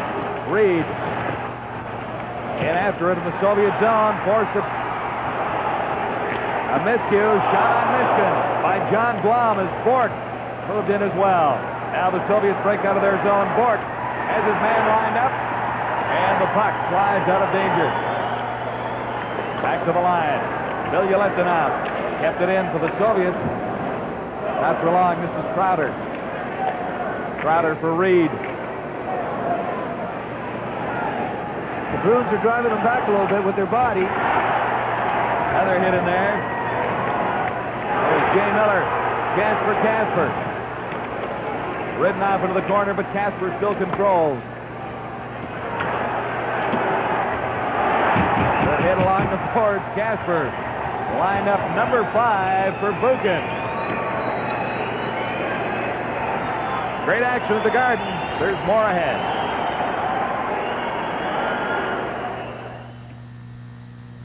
The breakthrough in electric heaters is here. Developed by General Electric Housewares, now a vital part of the new Black & Decker.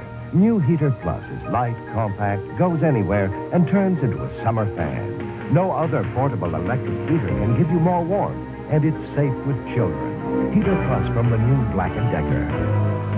We've brought the best together to serve you even better. The Boston Bruins have the lead at 3-2 on the Moscow Dynamo on goals by Casper and Courtnall here in the second period. And hard work has paid off. Sure has. I think the last couple of minutes the Bruins have just driven the Soviet back into their end. They're having a tough time getting out right now. After the faceoff, Casper chases it in behind the Soviet goal. Yashin is upended in his own zone. Good back-checking by Nienhuis for the Bruins. The shot at the line went all the way down. Icing waved off. Nienhuis keeps it in.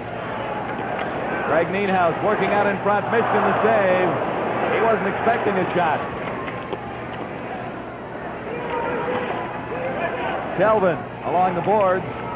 Now the Soviets come out. Chance for a 2-on-1. 1-on-1 anyway. Svedlov drops it back. Back for Svedlov. And it went off his leg and just over top and landed on the net. Svedlov took the pass.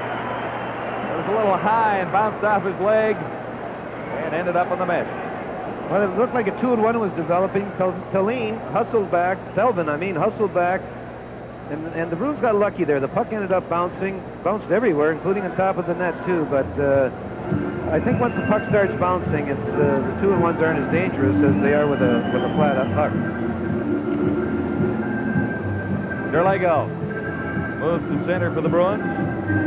Flanked by Crowder and Burridge. Now this is Tulane, 27. His pass just about cost the Bruins. Now Derlego reclaims it for Burridge. Burridge a little behind Bill Derlego. And Antipov for the Soviets starts the Dynamo out. Pass for Popian on the left wing, and the play broken up just inside the Boston line. Crowder for Derlego. Good move by Derlego to move in a little bit closer. 2-on-1 Soviets, led this time by Leonov. He was wide. Antipov now for the Dynamo, moving in. Antipov worked out in front, and Derlego. Bruins are taking too many chances with this type of lead this late in the period. It can be fatal against the Soviets.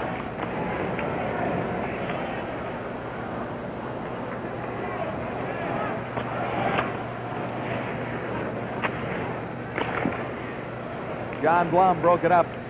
And now the Dynamo come to the Boston line and are called offside. So you want the Bruins to tighten up a little bit, do you? Well, at this time of the game, it's a shame that the Soviets should get a goal going into with 3 minutes left in the second period with the Bruins leading 3-2. But Matt Stalin, I'm sure that the Bruins, when the defenseman elects to go in, has the third man back. In that particular case, they didn't have one back, and Stalin should have stayed back. Bork plays it over on the right side for John Blum. Blum, short pass ahead for Middleton. He couldn't control. Berudinov, while the Soviets starts the Dynamo back. To the Bruin line, Berudinov checked from behind by Middleton. Kept in at the line. Long shot by Pervukin, and Keens saw it coming all the way. Once again, the Bruins are taking their assignments in their own end and doing it very good tonight. Keens had a good eye in the puck as soon as it left the stick. And there wasn't a Soviet in sight for this defenseman to pass to. So the Bruins are doing a very good job on their end, taking the man they're supposed to take. Reed moves to center ice, number 26. He's got Jay Miller out there with him, and Keith Crowder. On defense, it's Blum and Bork for a key face-off. Soviets win it. Keens the save, and another save as Keens goes down. Keens took a pretty hard shot on the shoulder. He sure did, but that's a result of losing the draw in year end, too. They have Dave Reed, who is a left winger naturally, taking the draw here. And if they don't correct that, the Soviets are going to get another chance from this face-off coming up, too. But he lost the draw. Keens made it. Keens is very good with his legs tonight. He's been excellent with his legs.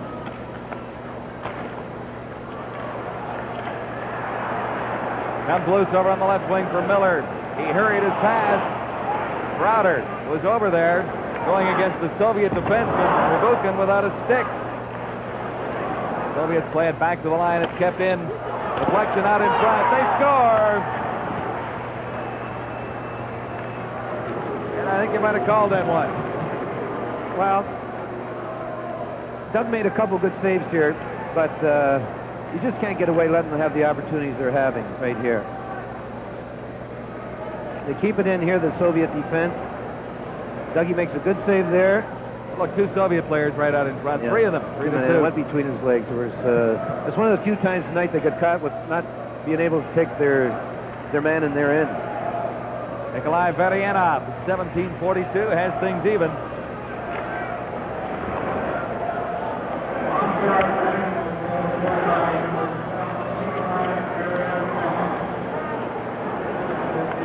So now with 2 minutes and 8 seconds left to play, Bruins move to the attack offensively. Courtnall ahead for Curran. Peterson in after it. Middleton out for Peterson. He's up by Antipov. Now comes to Middleton. This is Peterson out in front. Middleton couldn't get to it. And Curran is tied up at the point. Courtnall fired one well wide of the target. Comes in behind it and rolls around for Courtnall once more. He plays it for Middleton. Out for Courtnall.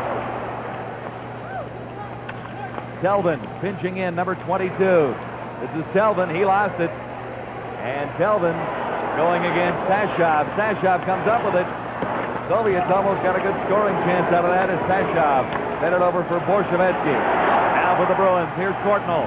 Nice pass to Middleton. Courtnall, a blistering drive. And Mishkin Almost ducked on that one. It rattled off the glass. Here's Cordnell, another chance. Cordnell slid it over that time. Had time to shoot, slid it over. Back there for Kluzak. He banned on the shot. Here come the Soviets. Svetlov leaving it for Yashin. For Antipov. And for Svetlov in the corner. Svetlov out for Yashin. Keane's a great save on Bilyaletdinov, who'd moved in from his defensive spot. This is Bilyaletdinov once more, 17 for Berianov. Soviets to the line, and across Svetlov, the shot. That one blocked by Tallinn. And the Bruins get it out of the way with 19 seconds left in the period. Well, they waved that icing off, John.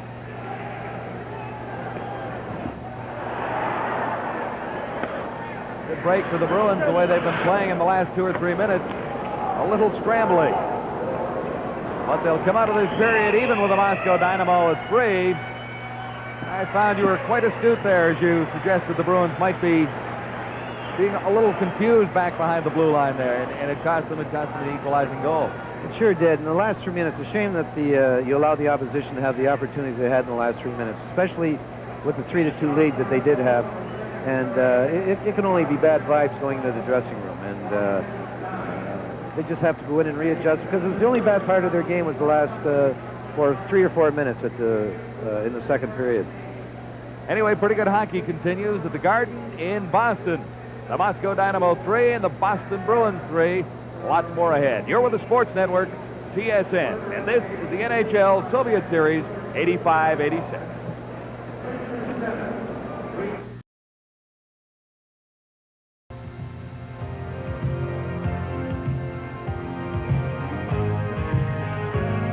We have just completed 40 minutes of hockey here at the Boston Garden. The score is tied at 3-3 between the Moscow Dynamo and the Boston Bruins.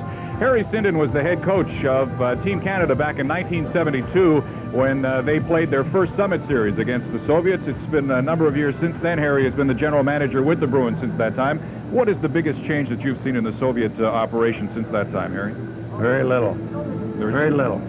They play about the same as they did in those days. They perhaps have adopted some of the North American or National Hockey League habits, but I see very little difference in their teams now than then. There's been a lot of talk about this series. You've been quoted on record as saying that you're really not in favor of this type of exhibition series in the middle of the season. I've never said that. What I have said is I think we should question the values of it. Perhaps they're there, but certainly the players don't know the values of it, and whoever should inform them so they realize the benefits that come out of it, if any, that come out of a series like this. It's always left for people like myself to try to answer the players' question as to why we're playing this game at this point in the season. And I don't think it's our responsibility. It's a game primarily staged by the Players Association and the National Hockey League. And they're the people that should be telling their players why they're playing this game. What is your biggest concern? Is it the fact that you're in the middle of the season and there is the chance of injury to your players and it could hurt you in the course of the season as to achieving your goals? I don't have nearly the concern that the players have. I felt that the Bruins hadn't played a Soviet team since 1978, and as a partner in this league that we had to do our share, and it was our turn to play them. And when we were asked if we wanted to play, we said yes, we'd play them. But the people that raise the questions with management are the players. They constantly beef about it and don't want to play the game in the middle of the season, but fortunately their best attributes, which is good competitive spirit, always come out in the game itself, and we always have a good hockey game. How do you as management justify this game to the players then? Well, we tell them that most of their questions should be directed to their Players Association, but the game is played on behalf of the league, and their Players Association does benefit their players' pension plan, does probably allow for the Soviet participation in Canada Cup, which is so all important to Canadians, not nearly as important to U.S. people, I might add, but it's so all important that we play that Canada Cup, and we have to, in the years in between, do what we can to satisfy, I suppose, the Soviets. there had never been clear answers to the players as to why these games should be played, and somebody should tell them. What are your impressions of the game so far tonight? I think it's a really good hockey game, as most of them are. I mean, there's just no doubt about the game itself. It's a fine spectacle and very entertaining, and a credit to the North American hockey player that he can come out and play so hard in the midst of an 80-game schedule. You must remember that the Soviets really only gear themselves up for things like this. You know, tournaments and special series and et cetera. And our players, you know, to play a game, all the players in the National Hockey League, given tremendous credit for the way they put out in these games. One last question quickly. Is there a time that this series should be played, or is there a good time for it? Well, I don't know. It's very difficult in an 80-game season. It's not a question I should answer. I'm not on the committee. I'm not really asked. I just asked if the Bruins would do their share, and once in a while we have to. Harry, thank you. You're welcome. Harry Sinden, general manager of the Boston Bruins. We've got more coming up from the Boston Garden, including highlights from Jerry Cheevers and John Wells. We'll take you back to Toronto for Vic Rauter and his sports break right after this.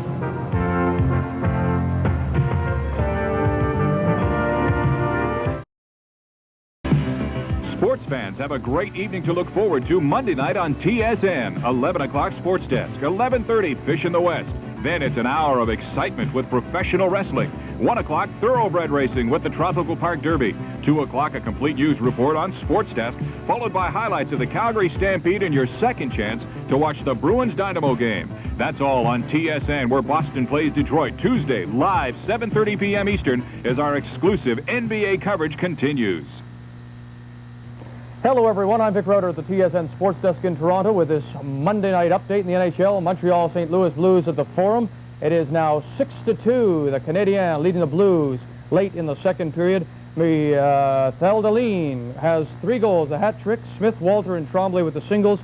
Hunter and Mullins scoring for the Blues. 6-2 Montreal over St. Louis, and the Canadiens can move into first place in the Adams Division ahead of Quebec if they hold on to win it. And New Jersey, Pittsburgh, now going to the third period, are tied 3-3. Bridgman, Johnson, Ludwig, and McHugh, Blaisdell, Lindstrom for Pittsburgh, 3-3 in the third. As I say, Montreal leads 6-2, and we have some of the highlights from the Forum in Montreal. Now it takes the Canadiens all of 38 seconds to hit the score sheet. Bobby Smith centers to Sheldaline, who one-times it for his 20th goal of the season. 1-0 Montreal. And the Habs power play clicks just later in the opening period. Tom Kerber's shot from the point deflected by Ryan Walter, making the score 2-0 Canadiens. But the Blues get that one back. Minutes later, Dave Barr's shot stopped by Dougie Sotard. Mark Hunter cashes in the rebound for his 23rd goal of the season. 2-1 Canadiens on top. The Canadiens then regain their 2-goal bulge early second period. Naslund sets up Bobby Smith, who dekes Greg Millen, notches his 16th of the season. 3-1 Habs. Later in the second, Ron Flockhart drops the puck for Joey Mullen. He moves to his right, slaps it by Sotard for his 19th. 3-2 Canadiens. Checking the basketball board, there are 3 games tipping off in the NBA. A couple of hot clubs meeting in San Antonio. The Spurs have won 6 of their last 8, while the Philadelphia 76ers have won 7 of 8. Philadelphia off and running early as Maurice Cheeks pushes the ball up the floor, dishes to Terry Catalidge for the layup. The Sixers also play good D early. Julius Erving closes the door on Artis Gilmore.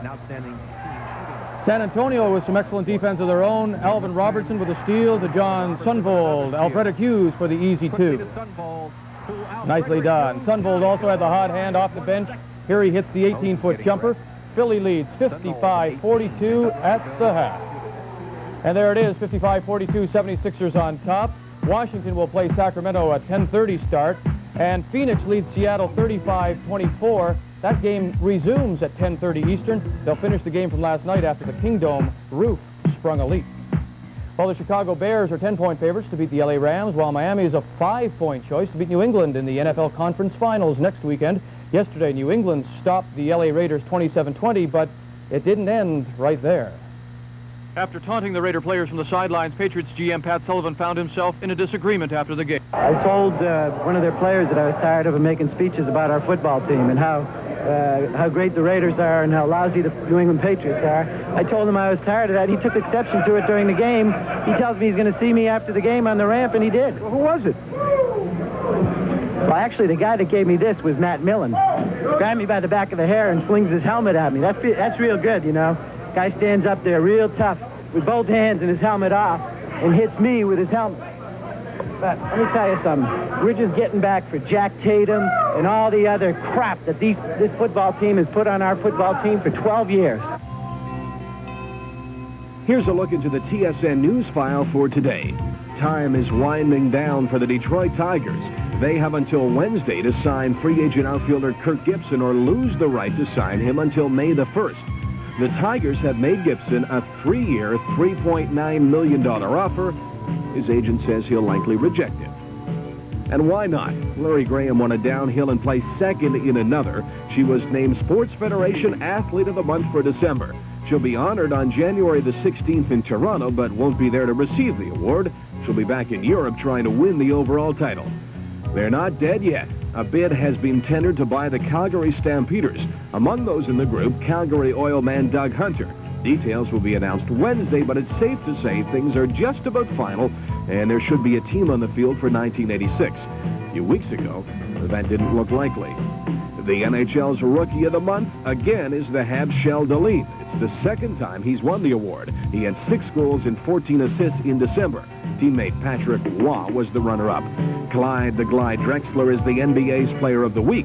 Portland guard averaged 21 points, 9 rebounds, and 3 steals in 4 games. Celtic guard Dennis Johnson was the runner-up. And that's a look into the TSN News File. And briefly this evening, Minnesota Vikings head coach Bud Grant has retired for the second time in 3 years. Offensive coordinator Jerry Burns will now take over. And Friday's Men's World Cup downhill in Garmisch-Partenkirchen, West Germany has been postponed because of a lack of snow in the Alps. We'll return to the Boston Garden. Bruins Dynamo tied 3-3 in just a minute. The Sports Network gets 1986 off to a flying start with a jam-packed January. There's plenty of NHL excitement, as well as CIAU hockey action.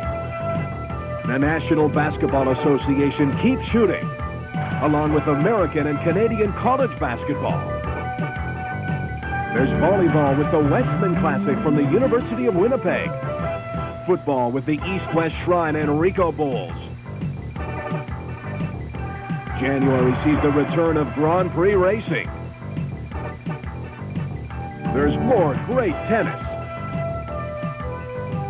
Golf with PGA and LPGA tournaments. Swimming, track and field, indoor soccer, boxing excitement, and 5 times daily sports desk. What a January on TSN.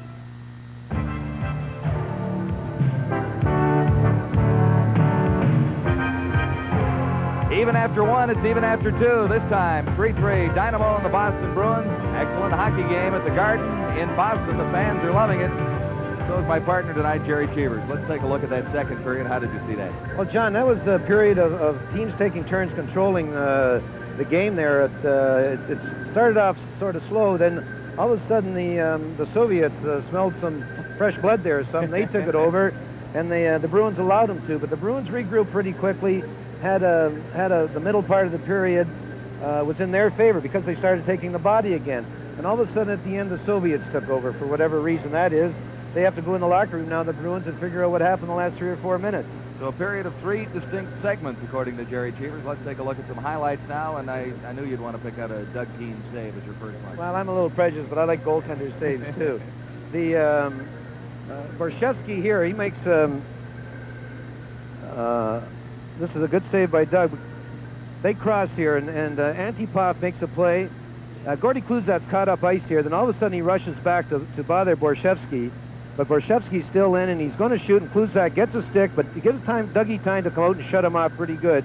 And Borshevsky just shoots it into Doug's pads, too. But Kluzak did get caught, but he hustled back, and he hustled hard, and Gordy's struggling a little bit, but he works hard at it, too, and I'm sure Gordy will come out of this struggling situation he's in right now. One of several good saves by Doug Keane in the Boston net, but this is one he couldn't quite keep out. Yashin on the power play. Well, no one could have stopped this, I don't think. But the key to this play was that Svetnov made a great pass. I used to get mad at players that had a 2-on-1 opportunity and made a pass into the skates and fouled up the play here. But Svetnov, he takes the pass here, and he, honest God, he makes a precise pass right to the stick of Yashin. Yashin goes in. This is going to go off the left post to Dougie. Bang, right in there. No goaltender is going to stop that. But the play, sometimes when plays like that happen and they don't go in, it's because the puck is passed into a skate or it's a bouncing pass. That didn't happen. It doesn't happen very often with the Soviets, and that's why Yashin was allowed to get a real pinpoint scoring bid there. It's been a good hockey game for Jeff Courtnall of the Boston Bruins. He has 2 goals, but as we look at one more highlight here, it's easy to see how he got his second. Well, this is a result of hits. He goes in here on Yashakov, takes the body and nails him. Bang. The puck comes up. It goes back to the point where Rick Middleton keeps it in. Now it goes back in this corner. He don't want no part of it, Yashinov, too. He lets Courtnall. The puck bounces away. It'll go back to Middleton here on this side. Middleton will keep it in. Pass over to Peterson, or the shot goes back to Peterson, I'm sorry. Peterson retrieves it, and Yashinov, he's still in a dither out there. He doesn't know what way to turn. The pass goes in here to Courtnall around the net, and he just holds and holds and holds. Michigan misplays it here somewhat, but Courtnall, he just holds. Ricky Middleton takes a man with him. He holds and just stuffs it between Michigan's leg. But the point I'm trying to get is, John, it was a result of Jeff Courtnall making a tremendous hit, and therefore Yashakov, when he went in the second time, he wanted no part of it. I guess in North America we call it hearing footsteps too, because that's exactly what happened in that goal. All right, he heard a few there. It is 3-3 the Moscow Dynamo and the Boston Bruins, still 1 period ahead. We look forward to a great one here at the Garden in Boston tonight.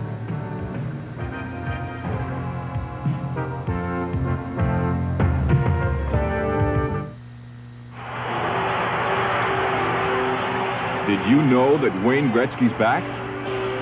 That's right, Wayne Gretzky's back on the front cover of the #1 book about hockey, the NHL's official guide and record book. It's the book that everyone in hockey is talking about. It has the quiz questions, statistics, the photos, the draft choices, and the player information about every NHLer from 1900 to 1986. If you or someone on your gift list enjoys hockey, then the NHL's own official guide and record book is for you. You can get your copy of the NHL guide at any NHL game, wherever books are sold, or by phoning this toll-free number, 1-800-268-1121. That's 1-800-268-1121 to order your NHL guide today.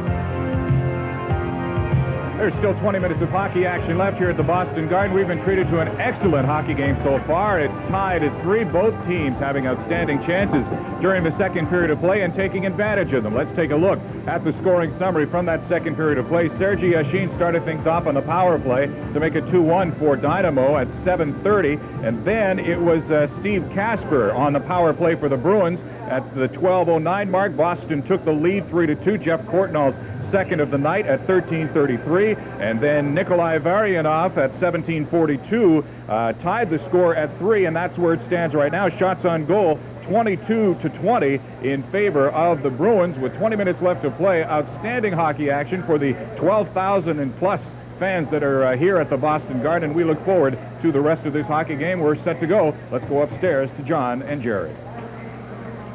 Okay, Jim, we'll remind you that we'll continue with the Dynamo series against the Buffalo Sabres on Wednesday. We'll move to the Memorial Auditorium in Buffalo as the Sabres take on the Dynamo. 7:30 start time, Eastern time. And then next Sunday, Calgary and Philadelphia as we get back to regular NHL play here on the Sports Network TSN. The Flames and the Flyers from the Spectrum. Start time there is 7 o'clock Eastern time. Vladimir Mishkin in goal for the Soviets. Jerry, at certain points of this hockey game, to me, he's looked a little bit shaky. He's made the saves, but looked a little shaky. Well, I said at the start of the program, John, that I liked his attitude, his personality. He was jolly. But evidently the Bruins feel they have to shoot high on him, and you know, if he keeps taking these high shots, he took one off the helmet in the second period, he's not going to be very jolly much more, too. But they're trying to shoot high on him, I know that. Vladimir Mishkin. He is known as the best goalie in the Soviet Union, currently active today. Third period underway, and the Soviets quick to the attack. Svetlov almost snuck in around Bork. Now Yashin tries it, and it comes to Pettersson for the Bruins. For Bork. Bork to the line. Still has it. Ray Bork took a backhand shot. That off a stick. Out in front. Ilya Letinov cleared it out of the way. Now Middleton into the corner. Cordnell out in front. And that one off his skates, and it comes to Mishkin. He played it around behind the net. Soviets dump it in. It comes to Cordnell for the Bruins. Cordnell flipped it back to the neutral zone. Middleton after it, couldn't come up with it. This is Yashin for the Dynamo.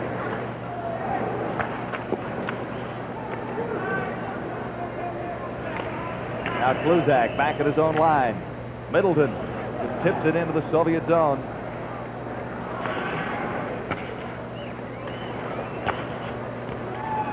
Now the Soviets, Antipov, back pass over on the right side. This is Sashov. Sashov shot blocked. Antipov couldn't come up with a rebound. The Bruins have it into the neutral zone, but it's in across the line, and offside called. Gordy Kluzak, first-round draft choice a few years ago by the Bruins. He sat out the last game the Bruins played, the 4-0 victory over Buffalo, and I feel a little bit for Gordy too, because he's a terrific kid. And he works very hard at the game, and he's coming off a year absence from the game, and you keep saying give him time too, but he works hard, and I'm sure he'll come back to be the player he's supposed to be. He's looking very strong tonight. Nienhuis for the Bruins. Got away from a check along the boards. Sashov for the Soviets. To the Boston line. The shot. Keen's the save. Kicked it out. Antipov coming in. And Keen's was down. Good save for Doug Keene. 3-3 with over 18 minutes to play in the third period. Moscow Dynamo and the Boston Bruins.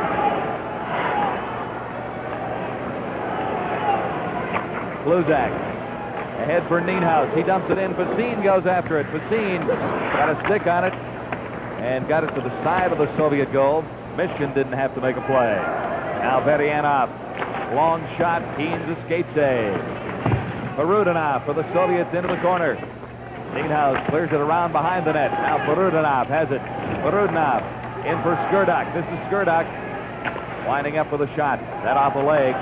Perudinov. And Skirdak comes up with it again. Skirdak trying to work out front against Curran. Back to the line. Bozikov, the shot blocked. Soviets keep it in at the line. That's Perudinov, number 20. And now the Bruins regain possession and clear it down to the Soviet zone. Yashin for Veryanov. Back for Yashin. Good move by Derlego at center ice for the Bruins. Derlego left it there for Burridge. Shot to the side of the net. Good try for Crowder. And fired wide that time by Burridge. Yashin goes down. Bork is back behind his line to clear it on the boards on the left side.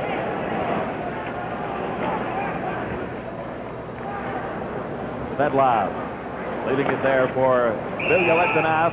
Soviets offside as Svetlov. A little too speedy that time. Even at 3 with 16:14 to play in the final period.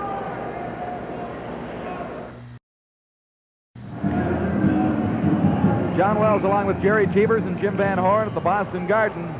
3-3 the score, the Dynamo and the Bruins. Ray Bork for Boston. Tried to get it over on the right side for Pedersen. And the Soviets, Varnikov to the line. Tried to slip it through for Svetlov. That didn't work. Varnikov across the line, thrown off stride by Blum as Varnikov slides into the corner. Ilya Letinov. There's Yassin, 13. He lost it. Here's Middleton. Chance for the Bruins. Middleton going in with Peterson. Shot. Oh! Missed the target. Great scoring opportunity. Well, Rick Mills made a tremendous play here. He set up Barry Peterson cold turkey, and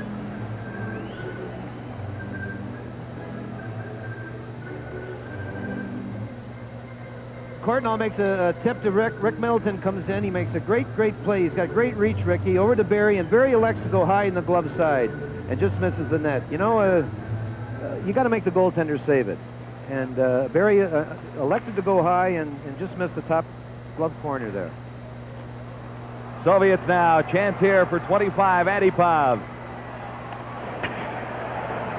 Into the corner after it. Leonov. Leonov ridden out by Kluzak. It comes to Kasper. To Nienhaus. Tried to get it ahead for Basine. Soviets pinching in. Payasanov kept it in. Leonov working along the boards. And now Sashov.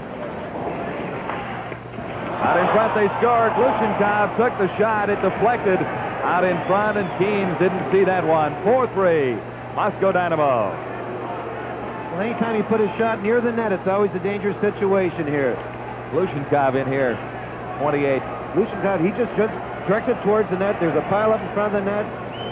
I'm not so sure if it went off a stick or off a skate. But there's no way they couldn't have counted it because he didn't direct it purposely, Leonov. Yuri Leonov has given the Moscow Dynamo a 4-3 lead. Glushenkov was actually shooting from back behind the red line.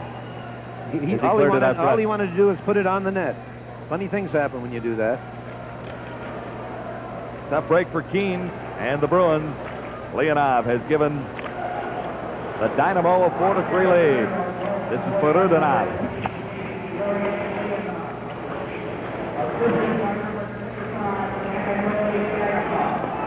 Michigan comes out to set it up for Vosakov.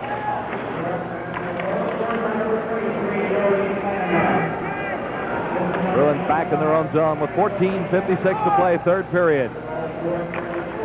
Good pass on the left side for Burridge. Burridge lining up the shot, not wide by much. Crowder pinching in. Couldn't control the rebound. Soviets start back. Veryanov over on the right side for Skurduk.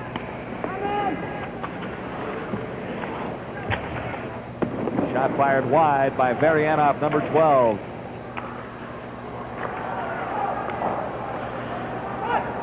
Vosakov for the Soviets. Pass goes too far. He intended that for Perudinov.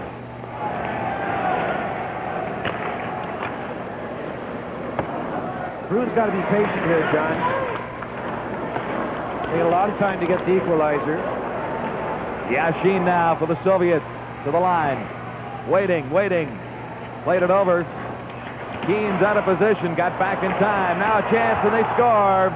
Keens was caught out of position, and Svetlov gives Moscow a 5-3 lead. Sergei Svetlov.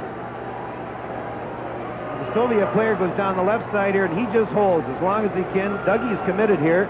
He's got to come out at him because he's in alone there, and he just holds, tries and stuff it. Bork says it goes right over to Svetlov, and he just blasts it in the open net. They don't miss those. Keens was down and out of the play. Quickly, it's a 2-goal advantage for the Dynamo. Obviously, Jerry, the Bruins not patient enough. No. They got to realize there's a lot of time left. They got to get back, taking the body, and don't let them freewheeling like they have in the first 5 minutes. This is Craig Nienhaus. Pass for Kasper. A little too far. Vervuken touches it, and it'll be called icing against the Bruins. 13:35 to play. The Bruins are in quite a race in that Adams division. There's 7 points separating the top and the bottom. You know, a 3-game winning streak will put you in the top, and a 3-game losing streak will put you on the bottom. Right in the bottom. So it's a tough division. It's a good division, the Adams division. Very competitive. Going into tonight, Quebec and Montreal even atop the standings. Boston standing in third spot, 3 points back of that. Soviets to the line once more. It drifted out just slightly. And Sashov took a shot.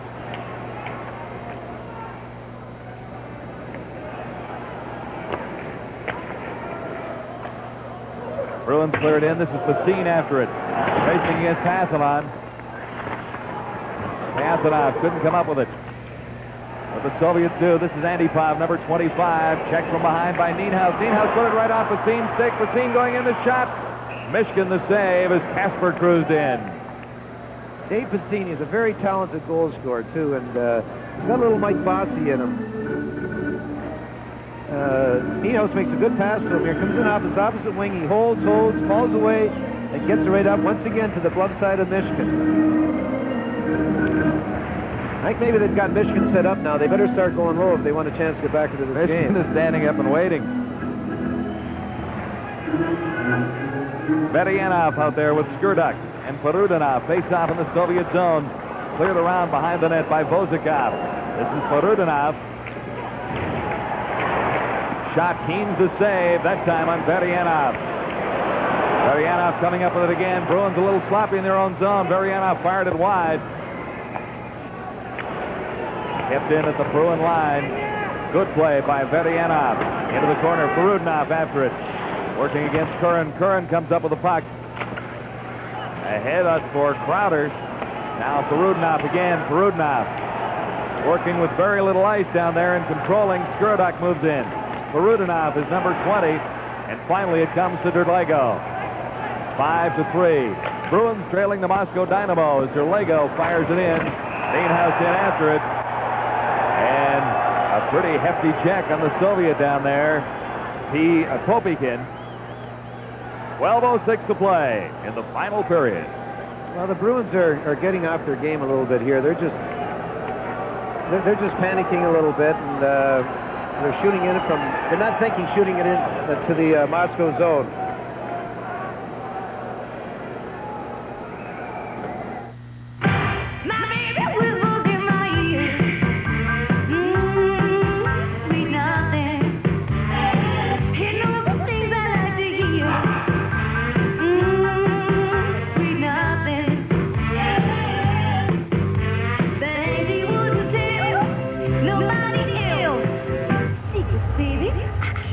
Myself, sweet nothing. Molson Canadian. Taste that'll stop ya cold.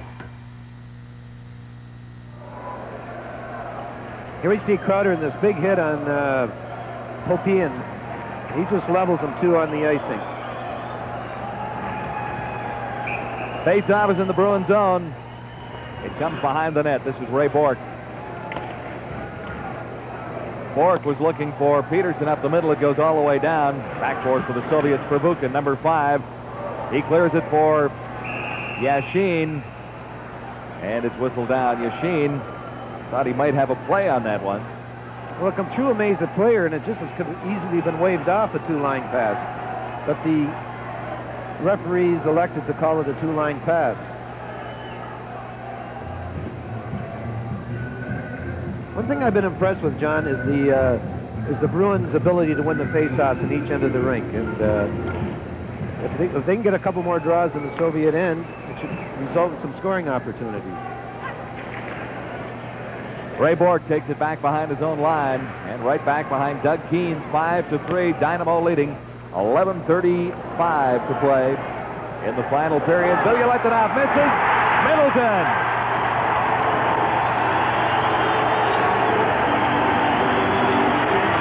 5-4.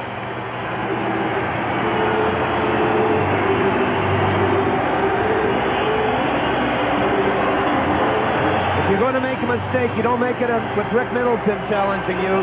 He's got a great reach, holds, and sticks it on the glove side of Michigan. Just banked it off the post. Kind of cute. Sure did. Here's the mistake here, the miscue. Rick, like a hawk, takes advantage of it, holds it, throws it right in the left glove side of Michigan. You know, Rick's been struggling scoring goals this year, too, but his flawlessness in his checking department, he hasn't lost that. He's had a real good year checking-wise, and maybe a goal like this will break him out in the future. Well, there's lots to go in this hockey game with 11:32 to play. Middleton has the Bruins back within a goal. Ray Bourque fires one wide. And then Bourque moving in, missed it. 2-on-1 for the Soviets. Antipov with Leonov. And Bourque got back in time to be a factor. Soviets try and clear it out in front. Sashov takes a mugging behind that Boston goal.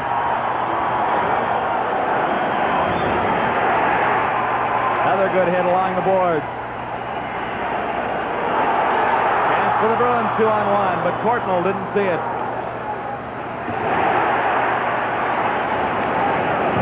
Bourque over to Courtnall. Courtnall with Middleton in.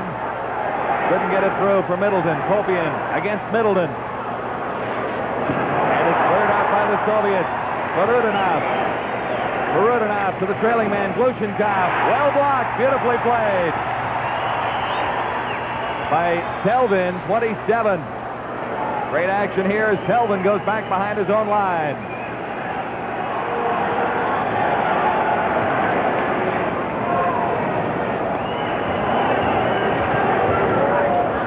Bozakov lost it in the center ice zone. This is Kasper.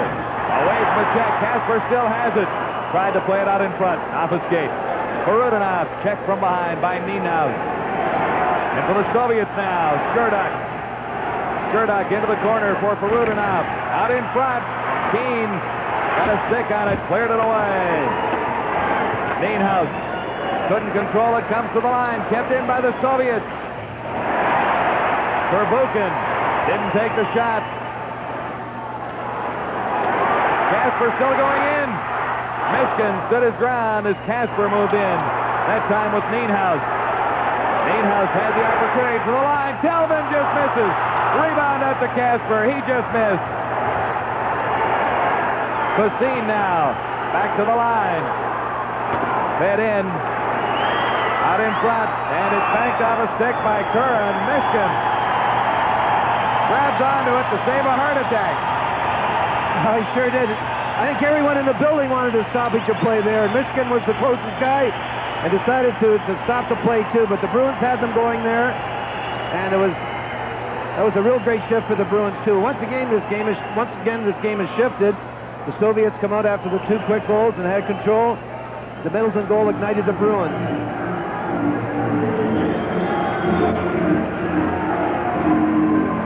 Well, it has been a highly entertaining hockey game thus far. At 5-4, Dynamo leading the Boston Bruins. The possibility of a tie definitely exists, and that might even mean overtime.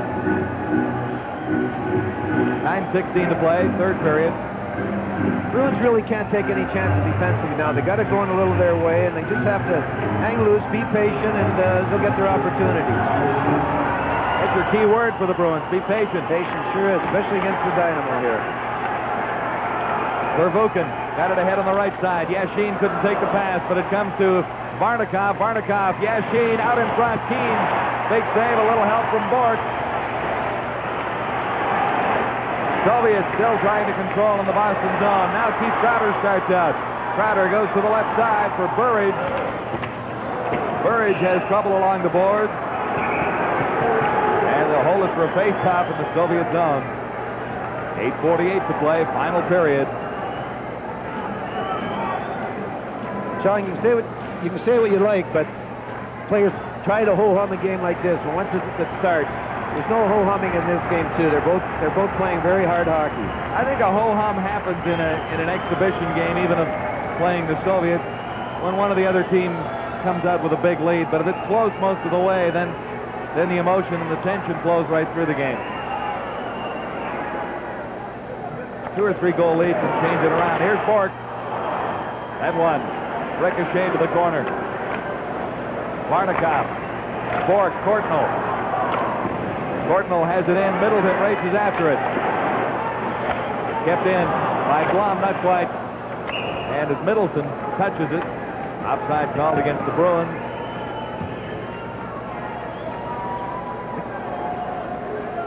Number 13, Yashin, has 4 goals and 3 assists in 3 games for this Moscow Dynamo team. Getting back to the point I mentioned earlier, John, the face-offs have been so important tonight. The Bruins are, I would say, 90% control of them too. I'm trying to think back of how these in the 72 series and 74 how strong they were, and I don't think it's not how strong they were. They've never been this weak. Blum touches it. Icing called against the Dynamo. Antipov and Blum. We're not speaking kindly to each other down there. This is a key face-off for the Soviet. Barry Peterson will taking the draw for the Bruins. Peterson won that last one so cleanly, too. I'm trying to think back of how strong the Russians have been in the past in face-off, and I really can't remember, but it's very evident tonight that the Bruins are just controlling every face-off.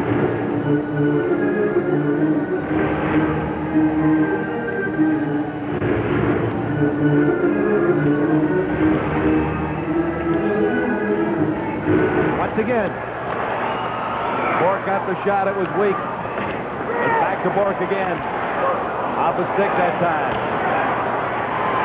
Courtnall got it through for Middleton. And it was gloved ahead from one player to another and whistled down. So another face-off here. This is all a result of a missed face-off again. Courtnall makes a push over to Middleton in the front, and Michigan really used the poke check to his advantage there. Courtnall really played that well. It was a bouncing puck. He was lucky to get it through. Yes, he did. I don't know where the Soviets practice tomorrow, but I know what they're going to be doing for an hour. Face-offs. It might be on Main Street in Buffalo somewhere, but they're going to be practicing them.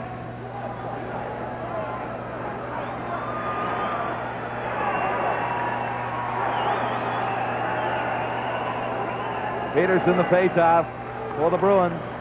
Didn't win it cleanly that time, and the Soviets take control. This is Skurduk over for Perudinov, number 20, Perudinov. Tried to set it up out in front with 7:53 to play. Boston trailing by a goal. The Moscow Dynamo. Courtnall couldn't quite catch up to it. Now he does. Courtnall with Middleton. Courtnall shot. Middleton was open. Courtnall elected to take the shot. Varianov into the Boston zone once more. That line has played well tonight. Courtnall, Middleton, Peterson for the Boston Bruins. This has been their strongest line tonight, the Middleton, Courtnall, and Peterson line.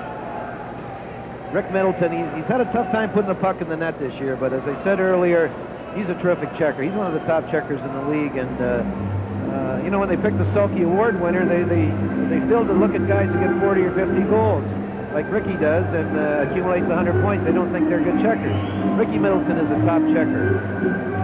Former Lady Byng winner back in 1982. You know, if you're in a little slump scoring goals and you can't check, you wouldn't be in the league.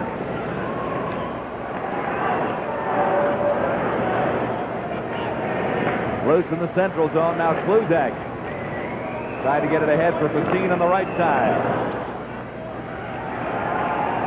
Soviets to the Boston line. Fed through. Kluzak gobbled up the rebound.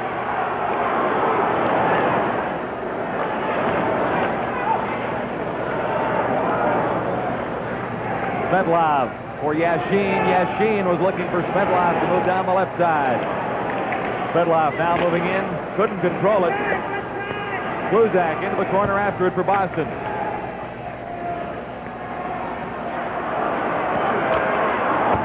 Kluzak dumps it in. Facine in after it. Working against Verbuchen. Now Blum pinching in. Blum overskated it. Knocked down by Blum, coming back to the line.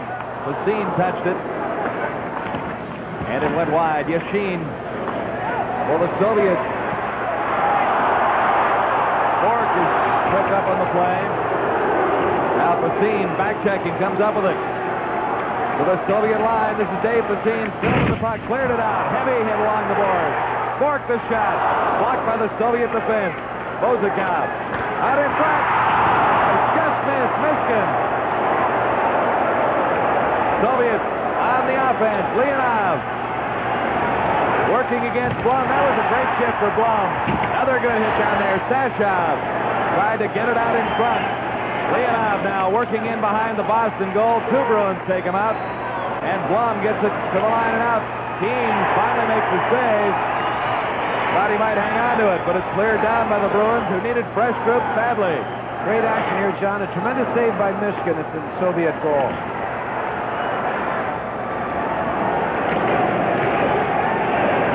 Flipped in by Crowder. That's Derlego after it. Glushenkov beat him to it. Crowder couldn't keep it in at the line.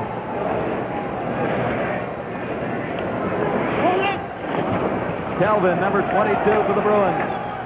For Crowder, he ran into Popian in the Soviet zone.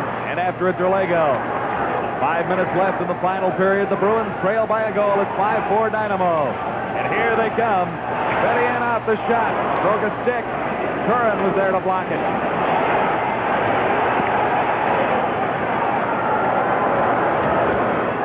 This is Burridge. With Crowder skating in, Burridge trying to feed it back. Marudinoff got it to the line.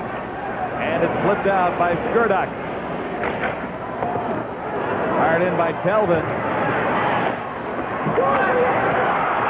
Middleton is out there for the Bruins now with Peterson.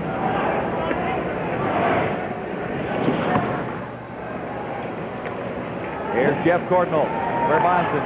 Courtnall for Peterson. Soviets are just dumping it out now. They're not taking any chances with 4 minutes left.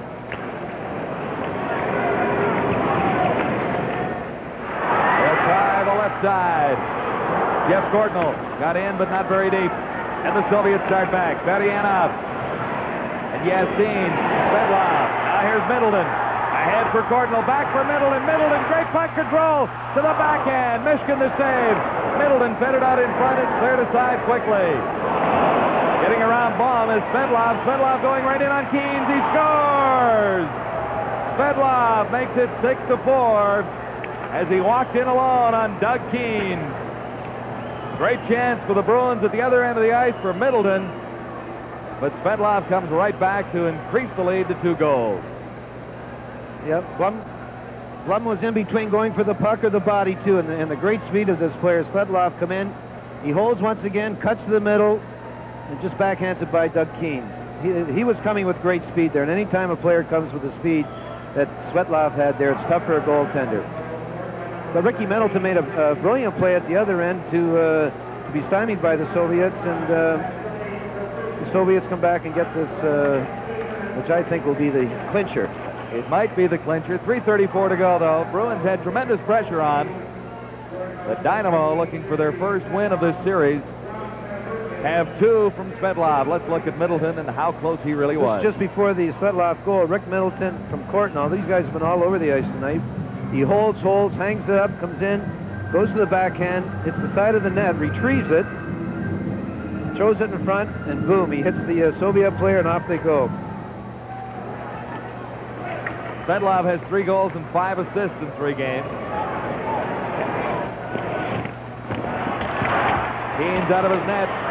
Got back in time after taking Sashov neatly out of the play. Chance for Kasper. Here's Steve Kasper. Man open on the left side. And Facine in the middle. Nienhuis took the shot. Mishkin the save. This is Bork moving in. Kasper got a skate on it. Cleared out by the Soviets. 3 minutes to play. As Telvin goes back for the Boston Bruins. Nienhuis into the corner for Facine. Around behind, this is Kasper. Kasper back to the line. And for Kasper again, Nienhuis. Curran moves in. Curran likes to stick his nose in there, too, doesn't he? This is a good time for him to be in there. They're down by 2 with 2 minutes left. Skurduk and Bosikov lead the Soviet attack. Now in behind the Boston goal.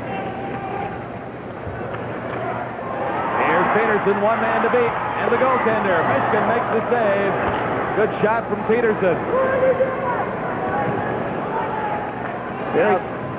Barry can do that very well. Go to his right and let that shot go. He got a good one in that shot.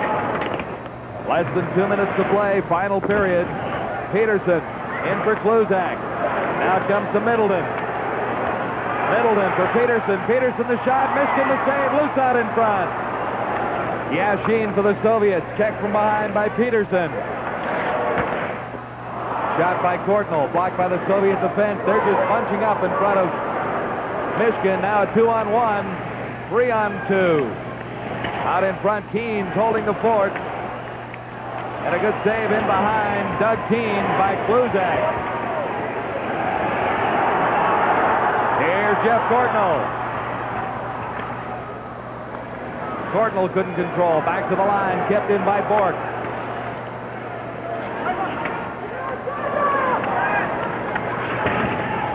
Nobody at the points. The Bruins are all in.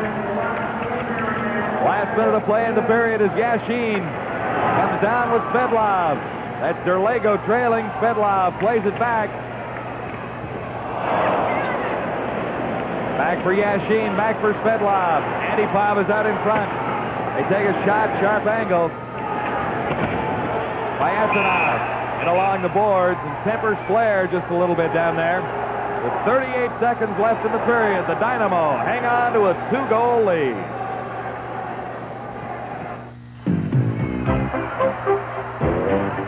Look what just popped up. The new Sony Handycam. A video camera recorder so tiny, it fits in one hand. To capture every move and hear every sound. Just point and shoot and catch all the fun. The new Sony Handycam. Where will it pop up next?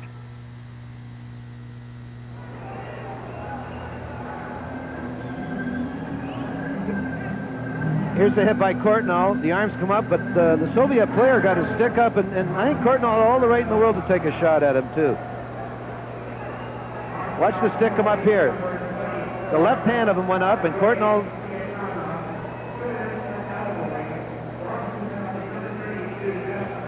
Well, they call that elbowing, but it's actually the glove, the top part of the glove you put on your stick, and the Soviet player was just protecting himself from a hit by Courtnall, and he got the glove up there, and you know, it's easy to say that Jeff should have you know, not taken the penalty with him too, but sometimes you can't take that. And this isn't for the Stanley Cup or anything, so I feel Jeff had a right to go back and drill him one. Well, penalties to Courtnall then, and Piantonov of the Soviets. Now they've called for a measurement of the stick. Mike Milbury's going to try it, I guess. Well, when you're down 2 goals with 38 seconds left, you have nothing to lose, too. But the Soviets are supposed to play by the NHL standards, and full NHL rules on the tour. Yeah, right. And you know, if it's, I'm pretty sure he's going to get the penalty. In fact, if the Soviet sticks there, what I can remember them, they're like they should have got a 5-minute major, because they use the biggest hooks I've ever seen. At the Soviet bench, the coaching staff saying, I don't know if they're saying good one or what, but it is 38 seconds remaining on the clock. Courtnall is in the box for the Boston Bruins, but Yashin has now moved into the penalty box for the Soviets. Well, the first penalties are coincidental, too, so they'll be playing 5 on 4. Well, I guess where there's a will, there's a way, where there's a little bit of hope. 38 seconds. Good chances for the Bruins. You know, Michigan has played well in the third period. Yes, he has. Very good. It's not against the rules. I don't know why Milbury wouldn't call it again in the next shift. Should have gone to it one more time. They got Yashin. He'd be a pretty nice guy to keep in the penalty box for a while during a hockey game like this. He's a fine hockey player, Yashin. Had a good night. So the face-off will be just outside the Boston blue line. 38 seconds, as mentioned, remaining in the final period. Bruins trail by 2. Here's Bork. Ahead for Kasper. Kasper for Nienhuis. Nienhuis got it across the line, but there are 2 Soviets there, and they're eager to dump it out. 24 seconds left on the clock. Bork fed it over for Kasper. Now Keynes is out of the net. Nienhuis out in front. Bork moving in, and it's knocked down by Tallinn. Here's Middleton cruising in. Just 7 seconds left now as Middleton tries to control it in behind that Soviet goal. 3 seconds left on the clock. There's one chance for Boston with 38 seconds left and the manpower advantage.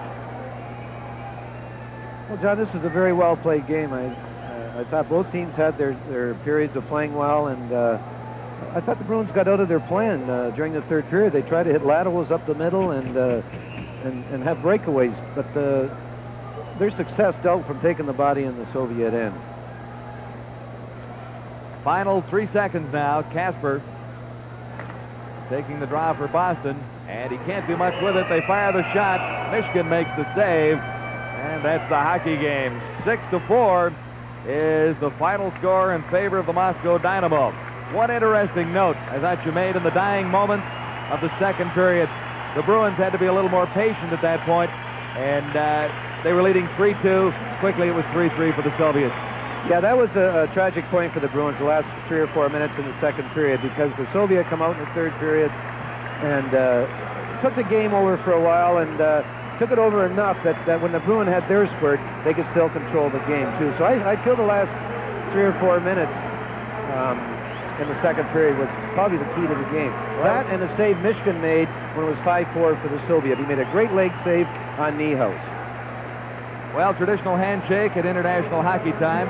I know you don't agree with this. Well, I just like to know what they say to each other, and if they mean what they say. I've never shaken hands in my life. Maybe the odd goaltender, because we all come out of a union, and I just don't. If you don't mean it, I really don't dig shaking hands too. But it was a very entertaining game. The Moscow team played very well. We enjoyed it, and the final score reads the Moscow Dynamo 6 and the Boston Bruins 4. You're with the Sports Network, TSN.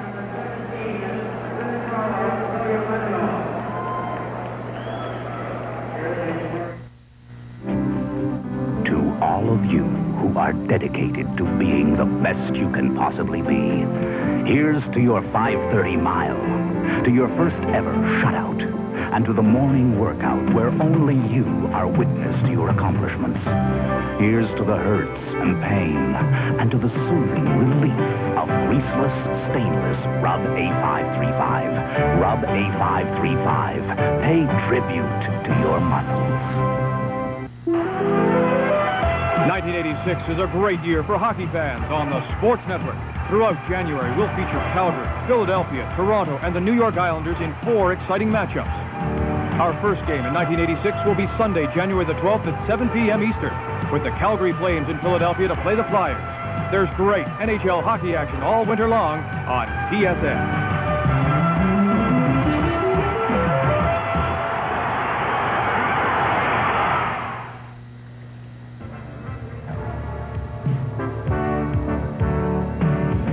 Let's take a look at the Molson 3 stars from tonight's hockey game. The first star from the Moscow Dynamo with 2 goals and 1 assist. Sergei Svetlov scored a big goal in the third period to really put the Bruins away. The second star of tonight's game scored 2 goals for the Bruins. Jeff Courtnall. Big night for Jeff. 2 goals, second star of the game. And the third star is Zinatula Bilyaletinov from the Moscow Dynamo. Did not score any goals, but did have 3 assists. So there they are, Sergei Svetlov, Jeff Courtnall, and Zinatula Bilyaletinov. We'll come back with Jeff Courtnall after this.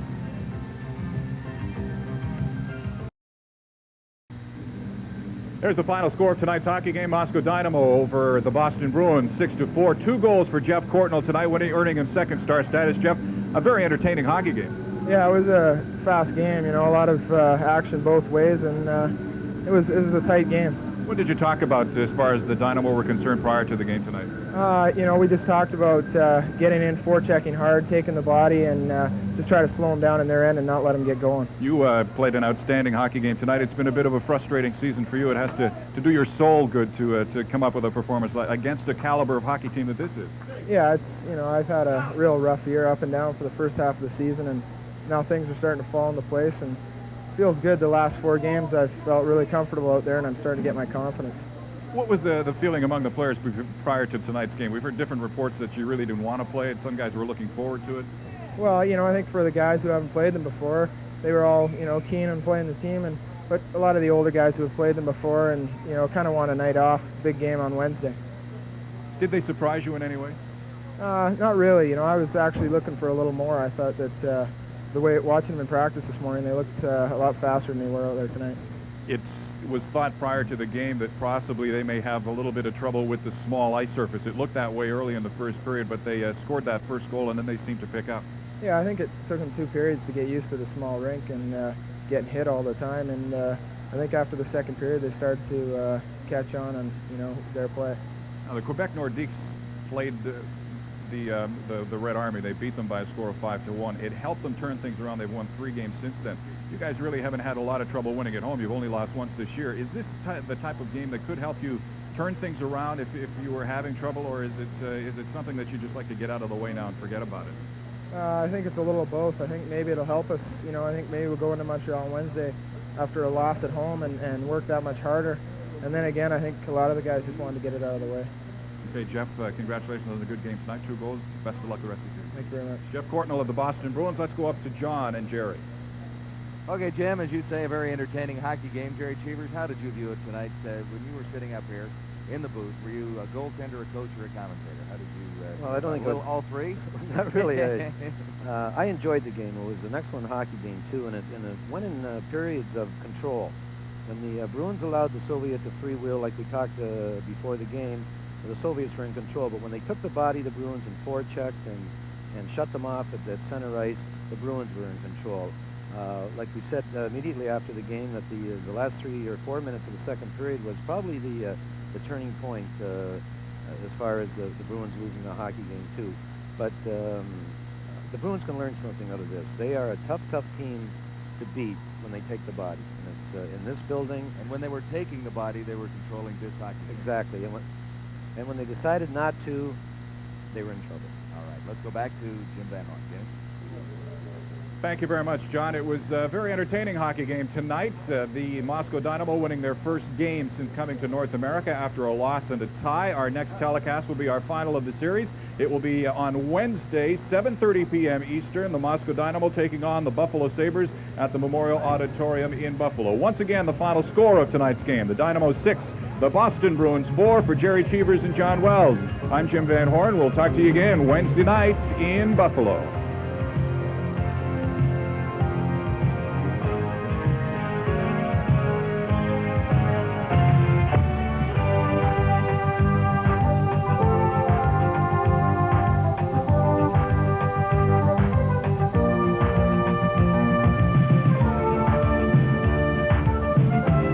Telecast has been brought to you by Molson, celebrating our 200th year. The best is yet to come.